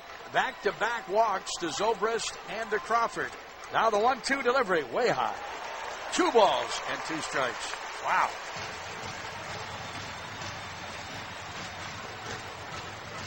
Not a good pitch right there. And Butera had to reach up, come out of his crouch to catch that high pitch. So Jesse Crane, 2 balls and 2 strikes to Longoria. Zobrist with a nice lead at second, and here's the pitch. Fly ball right field. Not hit deep. Backing off a bit, Repko got it, makes the catch, and that retires Longoria and the Rays as they leave 2 here in the 10th inning. We go to the 11th, and the game is still tied. 1-1, Twins and Rays on your home for Twins baseball. If you think a Minnesota farmer... This is the Treasure Island Baseball Network.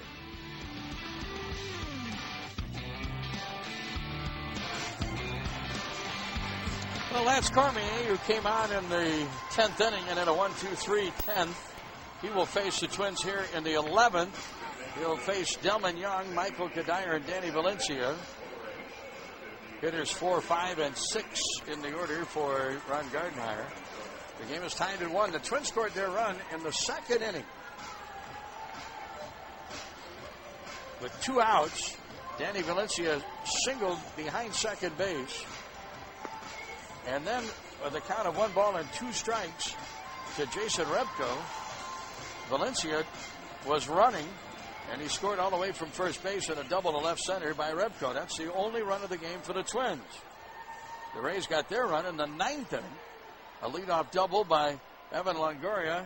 Just a fly ball into shallow left center field that Delman Young raced to try to get and just missed getting it. It came off his glove and off his left heel, and it ended up being a 2-base hit. He moved to third and a fly ball out and scored on a hit to right by Dan Johnson. And that's the scoring in tonight's game. Here's Delman with strike 1 from Cormier. And the pitch right back, and Delman takes it low, and it's a ball and a strike. Young has one of the Twins' 7 hits in the game. He singled back in the 4th inning off of David Price. Boy, the starters were certainly on the mark in this one tonight. Price, 7 innings, 5 hits, 1 run.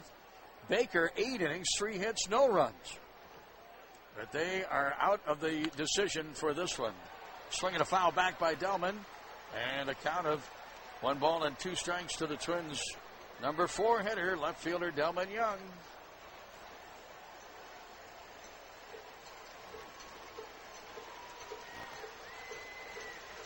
Twins won and the Rays won. And the 1-2 delivery, a swing and a miss. Delman chased that slider down in the dirt, a cutter. And the strikeout for Cormier, his first. He's retired 4 in a row. And now here is batter Michael Kadire.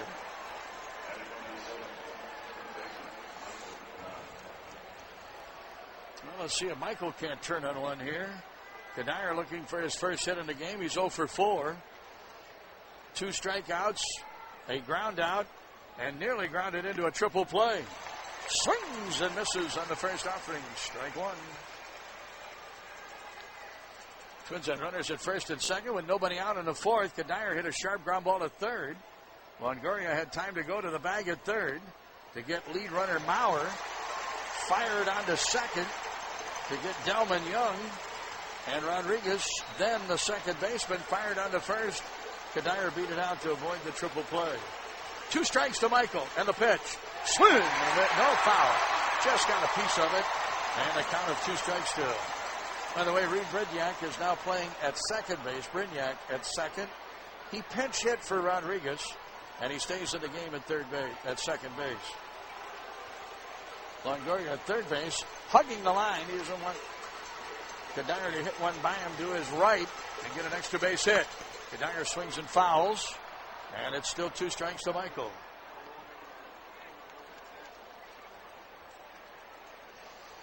That's Maharis warming up again, boy. He's pitched a game out there. But he's in the bullpen. Crane has pitched just the 1 inning so far, but he did face 5 batters. 2-strike pitch. Kadire with a base hit into right field. No, caught. Nice catch by right fielder Kapler. Or excuse me, Joyce, the right fielder. Kapler is now the DH. Looked like that one was going to drop in for a base hit, but it held up. And Joyce racing toward the foul line makes the catch in the line drive. Kadire is out there 2 away. Boy, what a job by Cormier. He's retired 5 in a row. Well, their whole bullpen has done a great job. We haven't scored since the 2nd inning. Yeah. And the bullpen has given up just 2 hits. And they work in their 4th inning. We're in the top half of the 11th. They pitch the 8th, 9th, 10th. And now Valencia bats, and he swings and fouls in the first pitch.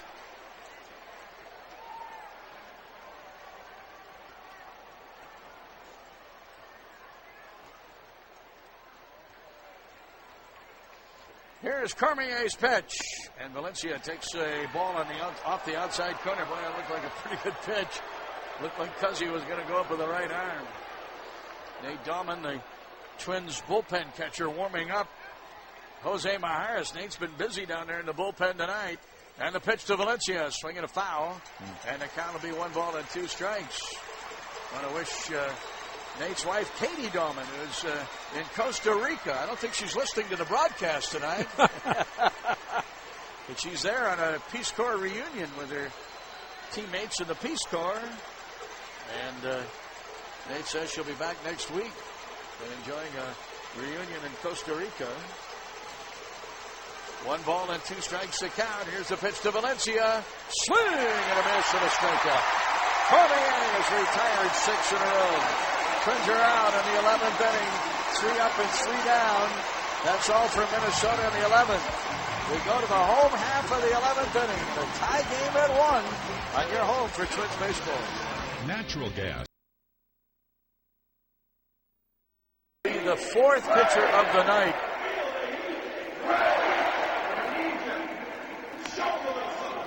Majares coming out to pitch in the 11th. Jesse Crane will work 1 inning. No hits, no runs. He walked 2, didn't strike out anybody. And here's Majares pitching for the Twins in the bottom of the 11th. Majares' 35th appearance. 2.59 ERA with a 1-win, 1-loss record. 24 in the 3rd innings, 23 hits. Opponents hit 247 against Jose Majares.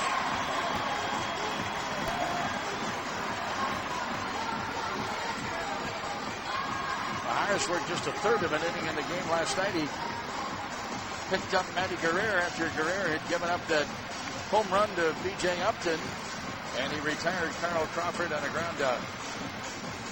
Matt Joyce, Gabe Kapler, and John Jaso are the scheduled batters for the Rays here in the bottom half of the 11th inning.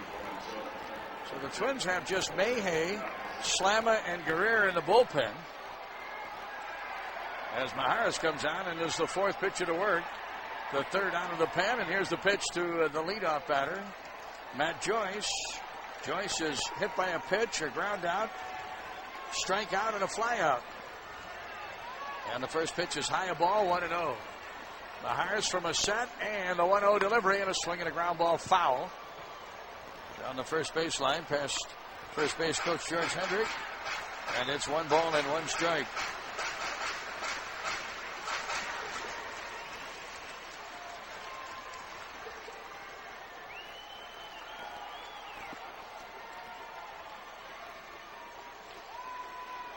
Majares ready, and here's the 1-1 delivery. Swinging a foul. This one to the left and out of play. 1-2 the count.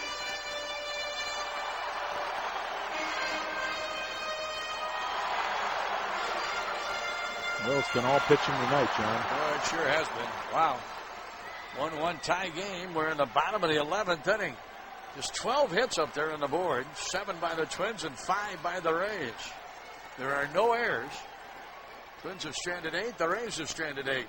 And the pitch. Swinging a foul. This one pulled foul down the right field line. Just past the Rays dugout. And the count remains at 1 ball and 2 strikes. David Price giving up the only run for the Twins way back in the 2nd inning on a couple of hits, back-to-back hits. And really, Matt Capps pitched good. He was a victim of kind of a tough break out there with Delman Young, but gets credited for a blown save. Now the set by Majares and the pitch. Ooh, up and in, almost hit him. Leaning back out of the way of a 92-mile-an-hour fastball. And it'll be a count of 2 balls and 2 strikes now to Matt Joyce.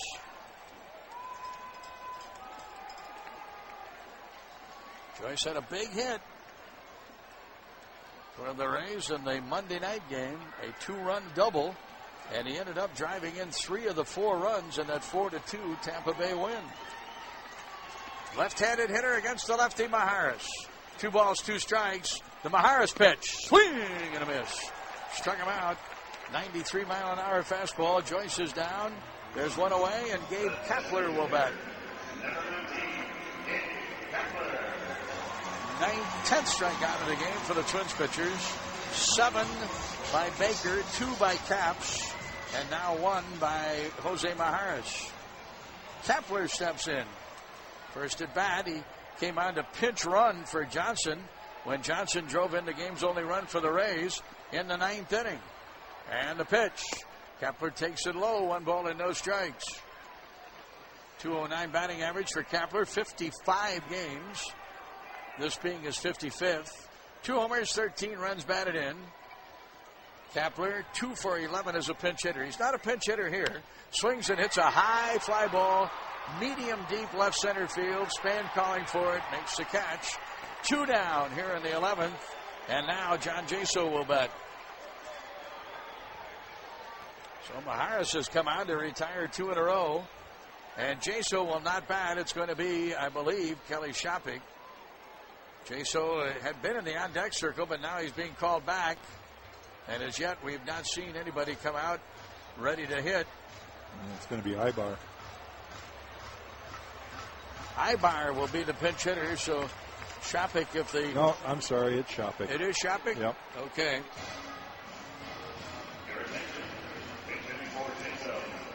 Switching the right-handed catcher. Yep. Well, this has been what Joe Madden has been doing all series long. He started Jaso in the Monday night game, and Shopik pinch hit for him. In the Tuesday night game, started Shopik, and Jaso pinch hit for him.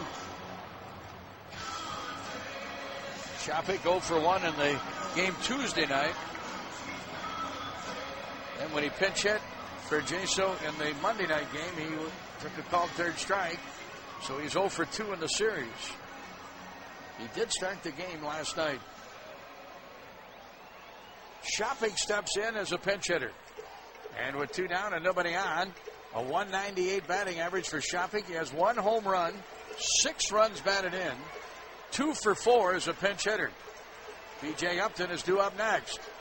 Now Maharis to the right-handed hitting Shopik, and a ground ball to short.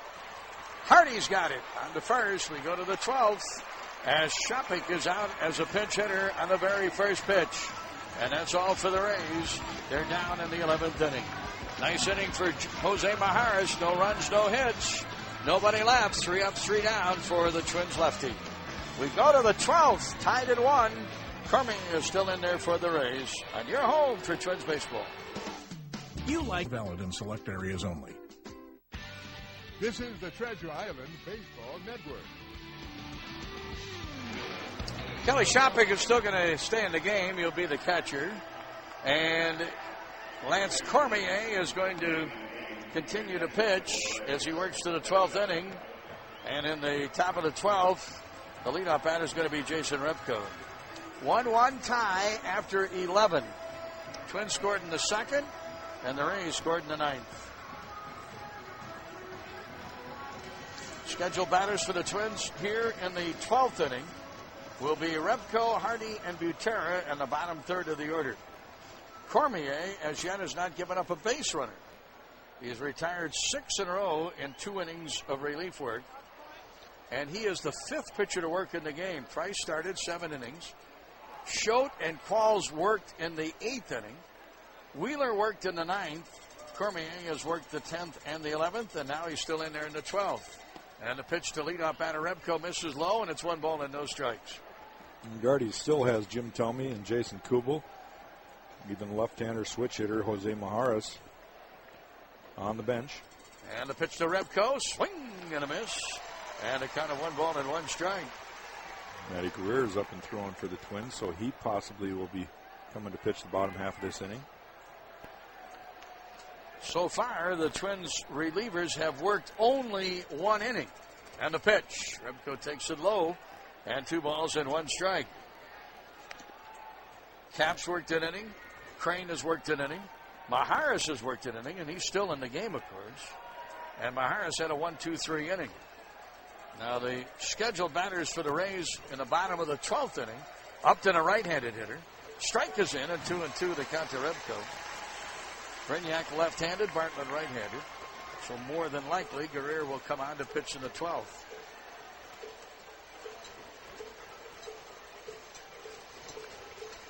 Cormier ready, working to the leadoff hitter, Rebko, and the pitch. There's a fly ball center field and well hit, then right to the glove of Upton. He moved a couple of steps to his left. That's about all he had to do to catch that ball. And Rebko is retired, 7 in a row, retired now by Lance Cormier. What a job he's done out of the bullpen. And here's Hardy to bat. Hardy has one of the 7 hits in the game for the Twins.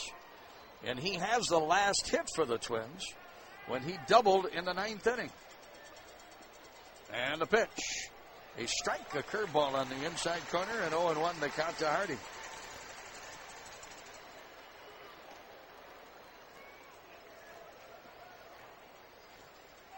Right back now is the right-hander Cormier, and the pitch. Low, and it's 1 ball and 1 strike. Just 2 runs in the game, 1 for the Twins in the 2nd, and 1 for the Rays in the 9th. And we have a total of 12 hits. Pitch to Hardy, 1 ball, 1 strike, a line drive, base hit down the right field line. This will go for extra bases. Played by Joyce in the bullpen. Hardy on his way to second, he'll hold there. And the Twins will have a runner at second base with 1 out. And Drew Butera will be the batter. Hardy gets his 2nd hit, his 2nd double. No, Morales, excuse me, Morales will be pitch hitting, so he will come in to catch.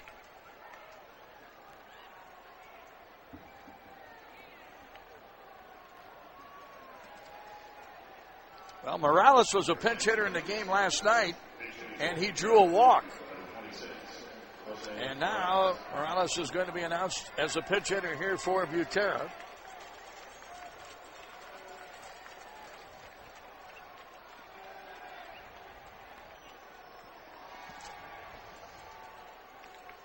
Morales will bat left-handed against the right-hander, Cormier. Morales a switch hitter. And this is just his 4th game and his 4th at bat. He is 0 for 3. As he bats left-handed, he is 0 for 1 as a left-handed hitter. Hardy, the base runner at second. 1 out and the pitch. Wide, 1 ball and no strikes. Twins get their 9th hit of the game. A double down the right field line by J.J. Hardy. Well, John, do you think the Gulf Coast League team's still here? They get that early wake-up call tomorrow. Pitch down low. 2 balls and no strikes. I would imagine that Bruno and I think they took him south. Yeah, the rest of the coaching staff has said, guys, I think you've seen enough baseball tonight. We're going to head back down to Fort Myers.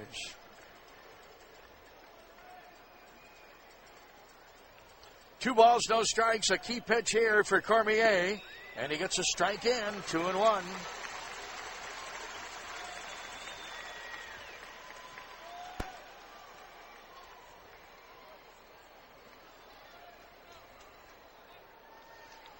Morales steps out, gets back in. Twins trying to get that run across at second base to take the lead. They're tied with the Rays at 1-1. We're in the top half of the 12th inning. Cormier to Morales, swinging a ground ball to first. Big hop to Zobrist, race to the base, he wins. On to third is Hardy. And now Denard Span will bat with the runner at third as the Twins try to take the lead here in the top half of the 12th inning.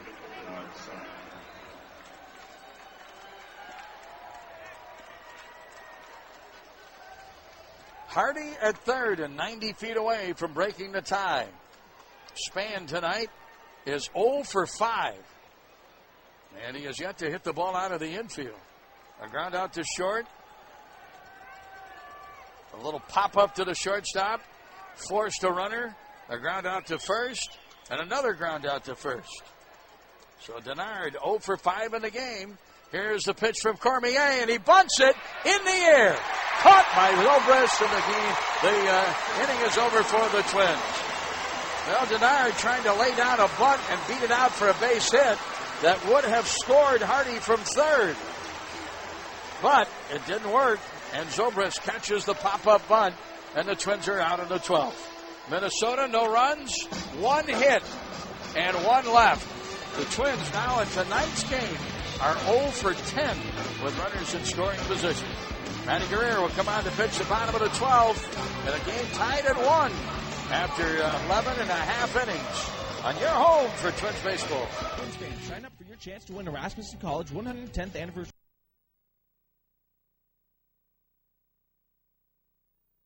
Twins Kids starting lineup. No purchase necessary.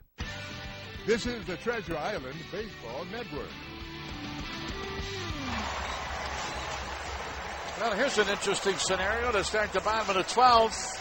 Matty Guerrero is on, and he will face B.J. Upton. The last time he faced Upton homered off of him, a 3-run home run that gave the Rays a 6-2 lead in their game last night. The Rays held on to win it by a final score of 6-4. Matt Guerrero, 50th appearance of the year. And a breaking pitch is in for a strike, and it's 0-1. I would guess that Upton's not going to see a fastball middle half in. Yeah, I would think you're right on that, Jack. Matty Guerrero 1-6 on the year. 50 appearances at a 3.45 ERA. 47 innings, 39 hits. Opponents hit .228 against Matt Guerrero. Pitch was low, and it's 1 ball and 1 strike. And here's Matt Guerrero right back, and a swing and a foul. And it's 1-2 to count now to Upton, who is 0 for 4 in tonight's game. He struck out twice and is out on fly balls to center and to right. 1-1 tie. We're in the bottom of the 12th. And the pitch, ground ball to third, backing up Valencia. Plays a big hop, fires across, and they get Upton by a step. And there's one away. Leadoff batter, B.J. Upton retired. Jose Majares, an inning, faced 3 batters, retired all 3, and had a strikeout. Now Reed Brignac to bat. Brignac came on to pinch hit for Sean Rodriguez in the 10th inning. Grounded out to second on a good play by Alexi Casilla. And stayed in the game at second base. Matt Guerrero to Brignac. Swinging a 1-hopper hit to second. Easy play for Casilla. He knocks it down, picks it up, throws on to first. And Brignac is retired. There's 2 away. Now Jason Bartlett to bat.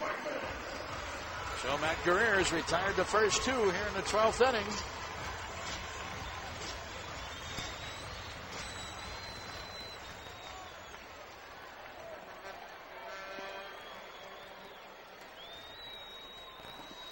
Bartlett steps in as he bats in the bottom of the 12th. He is 0 for 3 tonight. Swings at a first offering. It's a little pop-up down the right field line. Foul to the Rays bullpen, and strike 1 to count. Hit off the end of his bat. He's going to get a new piece of lumber. Nothing stirring either bullpen. I think Matty's going to be in here for a while anyway.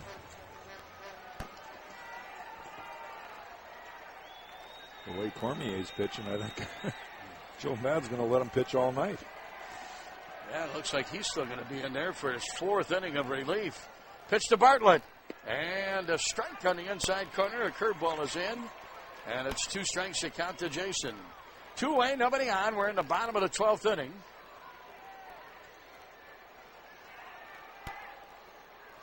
And here's the line by Guerrero, and the pitch. Low. 1 ball, 2 strikes.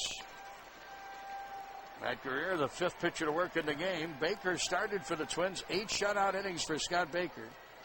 Matt Capps worked an inning. He gave up the run in the 9th.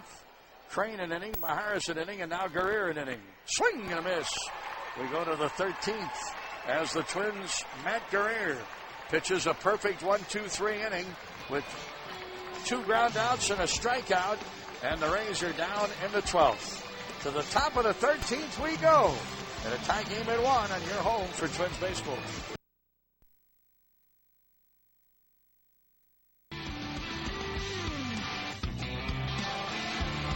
Now Lance Cormier is still in there. He pitches in his 4th inning of relief.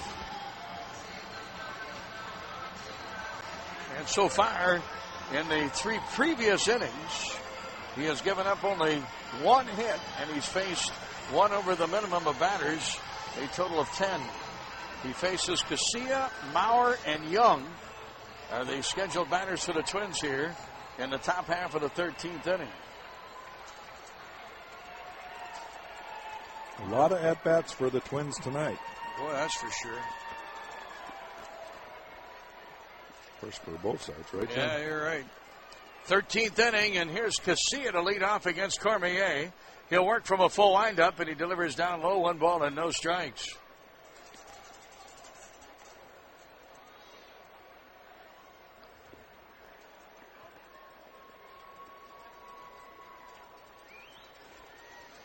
Cormier to Casilla. Alexei has 1 of the Twins' 8 hits in the game, and the pitch is low, and it's 2 balls and no strikes.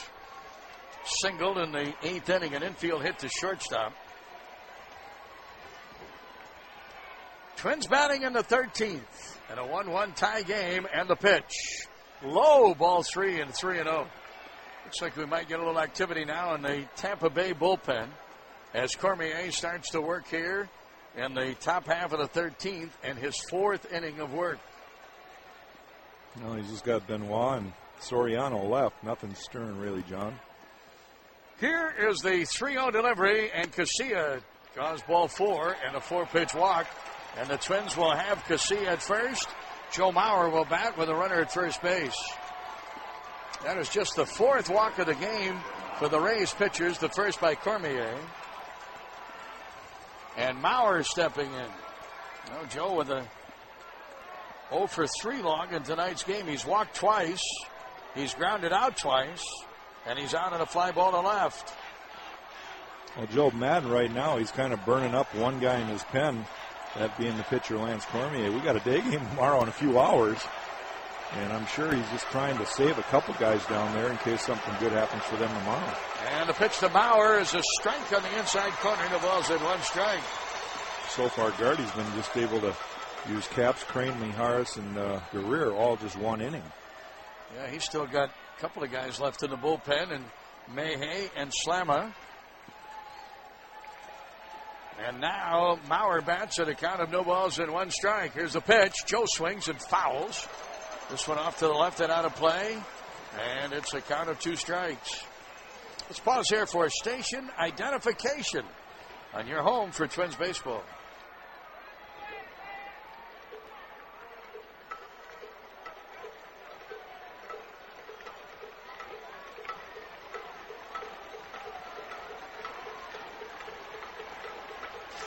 Mauer the batter, and a count of 2 strikes. Casilla at first base, so to first, and back in time Casilla. Alexei with a stolen base in 2 tries.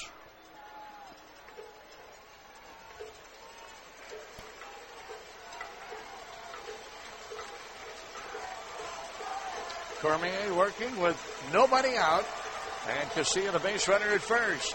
Set and 2-strike pitch, and Mauer the ground ball to second. It gets through off the glove of Brignac. Here's Casilla on his way to third. He will reach easily. Mauer is at first base, and the Twins will have runners at first and third with nobody out here in the top half of the 13th inning. It's a hit for Mauer. Oh, boy, Brignac. Brignac kind of played that right into a hit, didn't he? He sure did, I'll tell you. And Casilla racing onto third base. And a chance for the Twins to break the tie here with runners at first and third and nobody out. And the infield is going to play in. They're going to try to cut off the run. Second hit for the Twins off of Cormier. And the 9th hit of the game for the Twins. Mauer has his first of the game. And now Cormier, boy, he's in a jam. Well, Delman has a little chance for revenge here. Well, Delman looking for his second hit of the game. He's 1 for 5, and he takes a pitch down low. 1 ball, no strikes. Delman has struck out 3 times tonight in the 2nd, 6th, and 11th innings. He bats here in the 13th.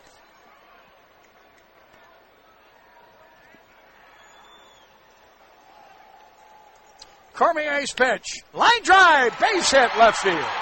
Casilla scores. Twins break the tie. 2-1 Minnesota on Delman Young's base hit to left. Now Jim Hickey coming out, the pitching coach of the Rays, as the Twins' first 3 batters here in the 13th inning have reached, and now 1 has scored. Delman Young picks up run batted in number 82. Well, the infield in helped that right there. I think it might have been a hit anyway, but certainly helped that the infield was pulled in. Either way, John, in the top of the 13th, we're glad we got a run, right? Boy, that's for sure. Well, the Twins, they hadn't scored. The only run they had scored was that run in the 2nd inning to take a 1-0 lead. The Rays tied it in the bottom of the 9th inning at 1-1. And now the Twins break the tie here in the 13th. And they will face Cormier with Michael Kadire batting. 2 runners on, and there's still nobody out. Danny Valencia in the on-deck circle. And the pitch to Kadire, a swing and a miss, strike 1. So Cormier now in 3+ innings of pitching.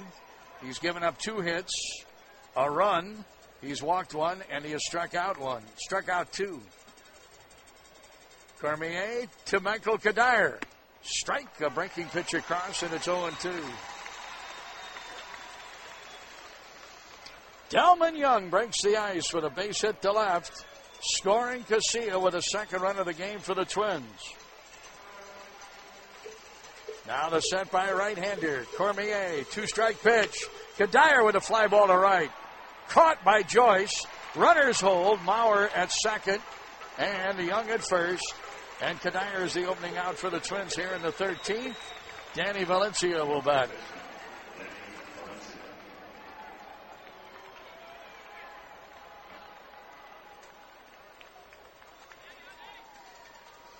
Well, the Twins have gone 0 for 10 with runners in scoring position. Breakthrough with a base hit by Delman Young. They are now 1 for 12. And Delman Young's base hit scoring Alexi Casilla to give the Twins a 2-1 lead.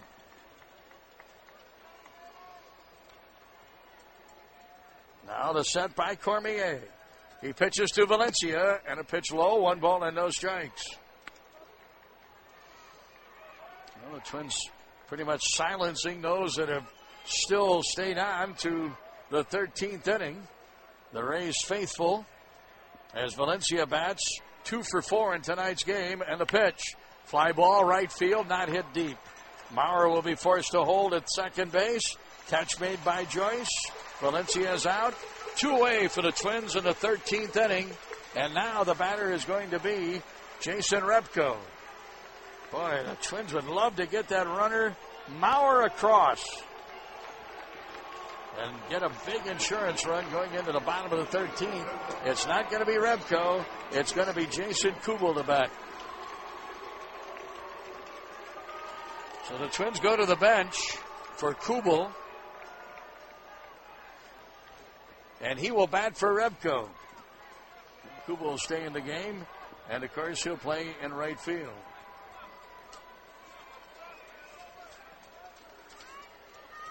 Well, Joe Madden basically handing the ball to Lance Cormier a couple innings ago and saying it's yours. Yeah. Finish the game. Kubel with a home run and a 2 for 4 game Monday night. And 1 for 4 in the game last night. He is 3 for 8. And here's Cormier to Kubel. And a pitch down low, 1 ball and no strikes. Jason stepping in as a pinch hitter. Batting for Repko. Kubel as a pinch hitter this year is 0 for 3. Repko leaves the game 1 for 4 with a run batted in. And a strike is in, and it's 1 ball and 1 strike to Jason Kubel. J.J. Hardy on deck. In the 13th, a leadoff 4-pitch walk to Alexi Casilla. A base hit off the glove of Brignac at second by Maurer, with Casilla scampering on to third. And a hit by Delman Young to left field that scored Casilla. Now the pitch. Kubel takes it low. Shopik keeps it in front of him. And it's a 2-ball, 1-strike count to Jason Kubel.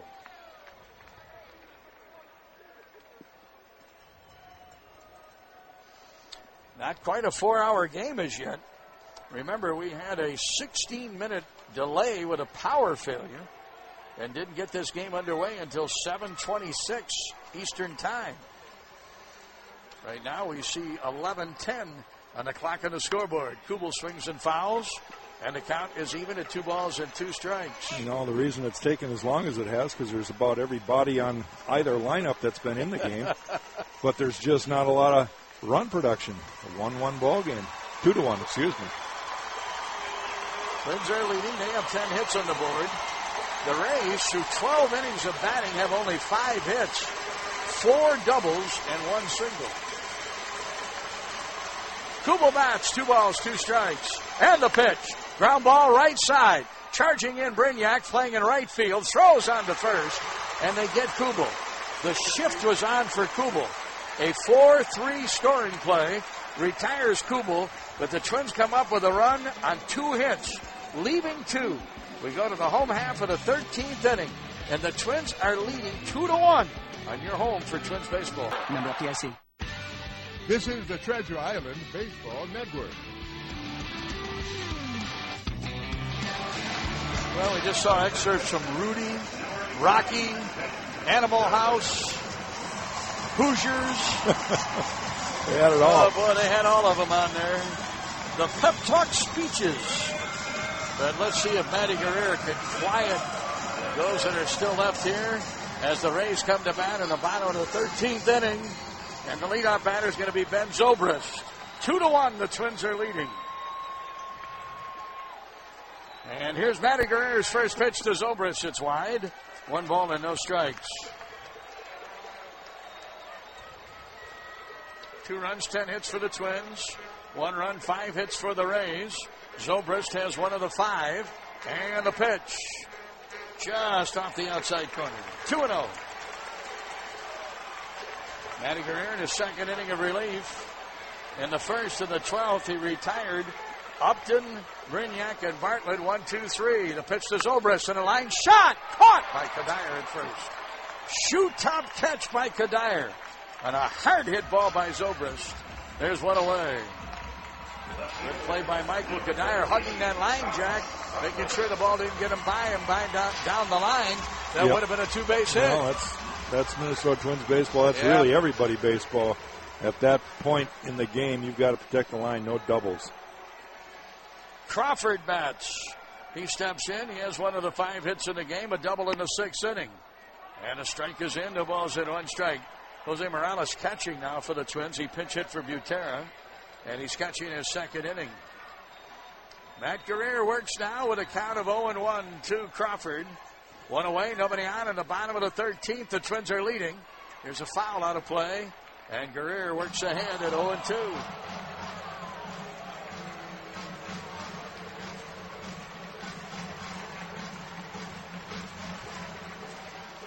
Matt Guerrero picked up a win against Oakland on the 4th of June with 2 innings of relief work. That was a road game at Oakland. And the pitch, swinging a foul. And it's still a count of 2 strikes to Carl Crawford. That is his only win of the year. Until tonight. Yes. He is 1-6. And he's on the verge of picking up a victory here. 2 more outs, and he's got it. And the pitch to Crawford is down low. And it's a count of 1 ball and 2 strikes.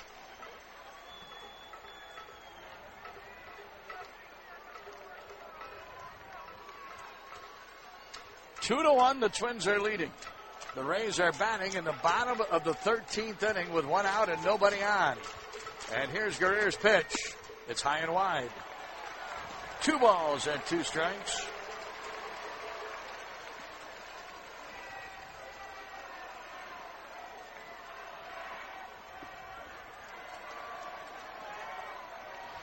Right back now on a 2-2 delivery. The pitch high. 3-2 to Crawford. Well, you don't want to let this guy get on. No, you can't afford a base runner, John. You're right, not with his speed. On deck, Longoria. Here's Guerrero now on a 3-1 pitch. And a swing and a foul.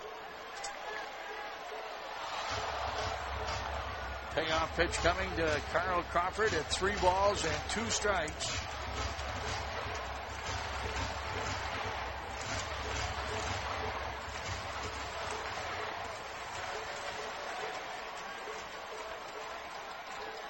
Payoff pitch and a ground ball hit towards second. Crawford can run.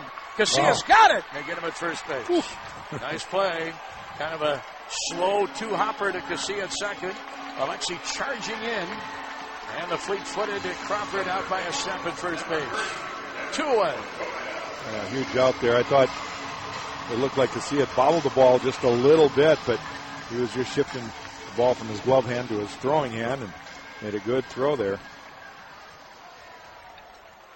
Ball kind of came off the bat with a big hop, and it looked like Crawford might have a chance to beat it out. Here's Longoria. He'll look at a strike, and it's 0-1. How about that? Starter Matt Garza warming in the bullpen for the Rays, just in case the Rays would tie it here in the 13th. They're down 2-1. They're down to their last out. Longoria at 0-1, and the pitch. Check swing, he went around. 2 strikes to count, and now the Rays are down to their last strike.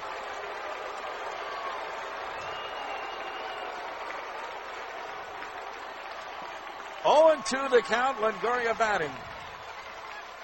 In the bottom of the 13th, the Twins a strike away from wrapping up a win.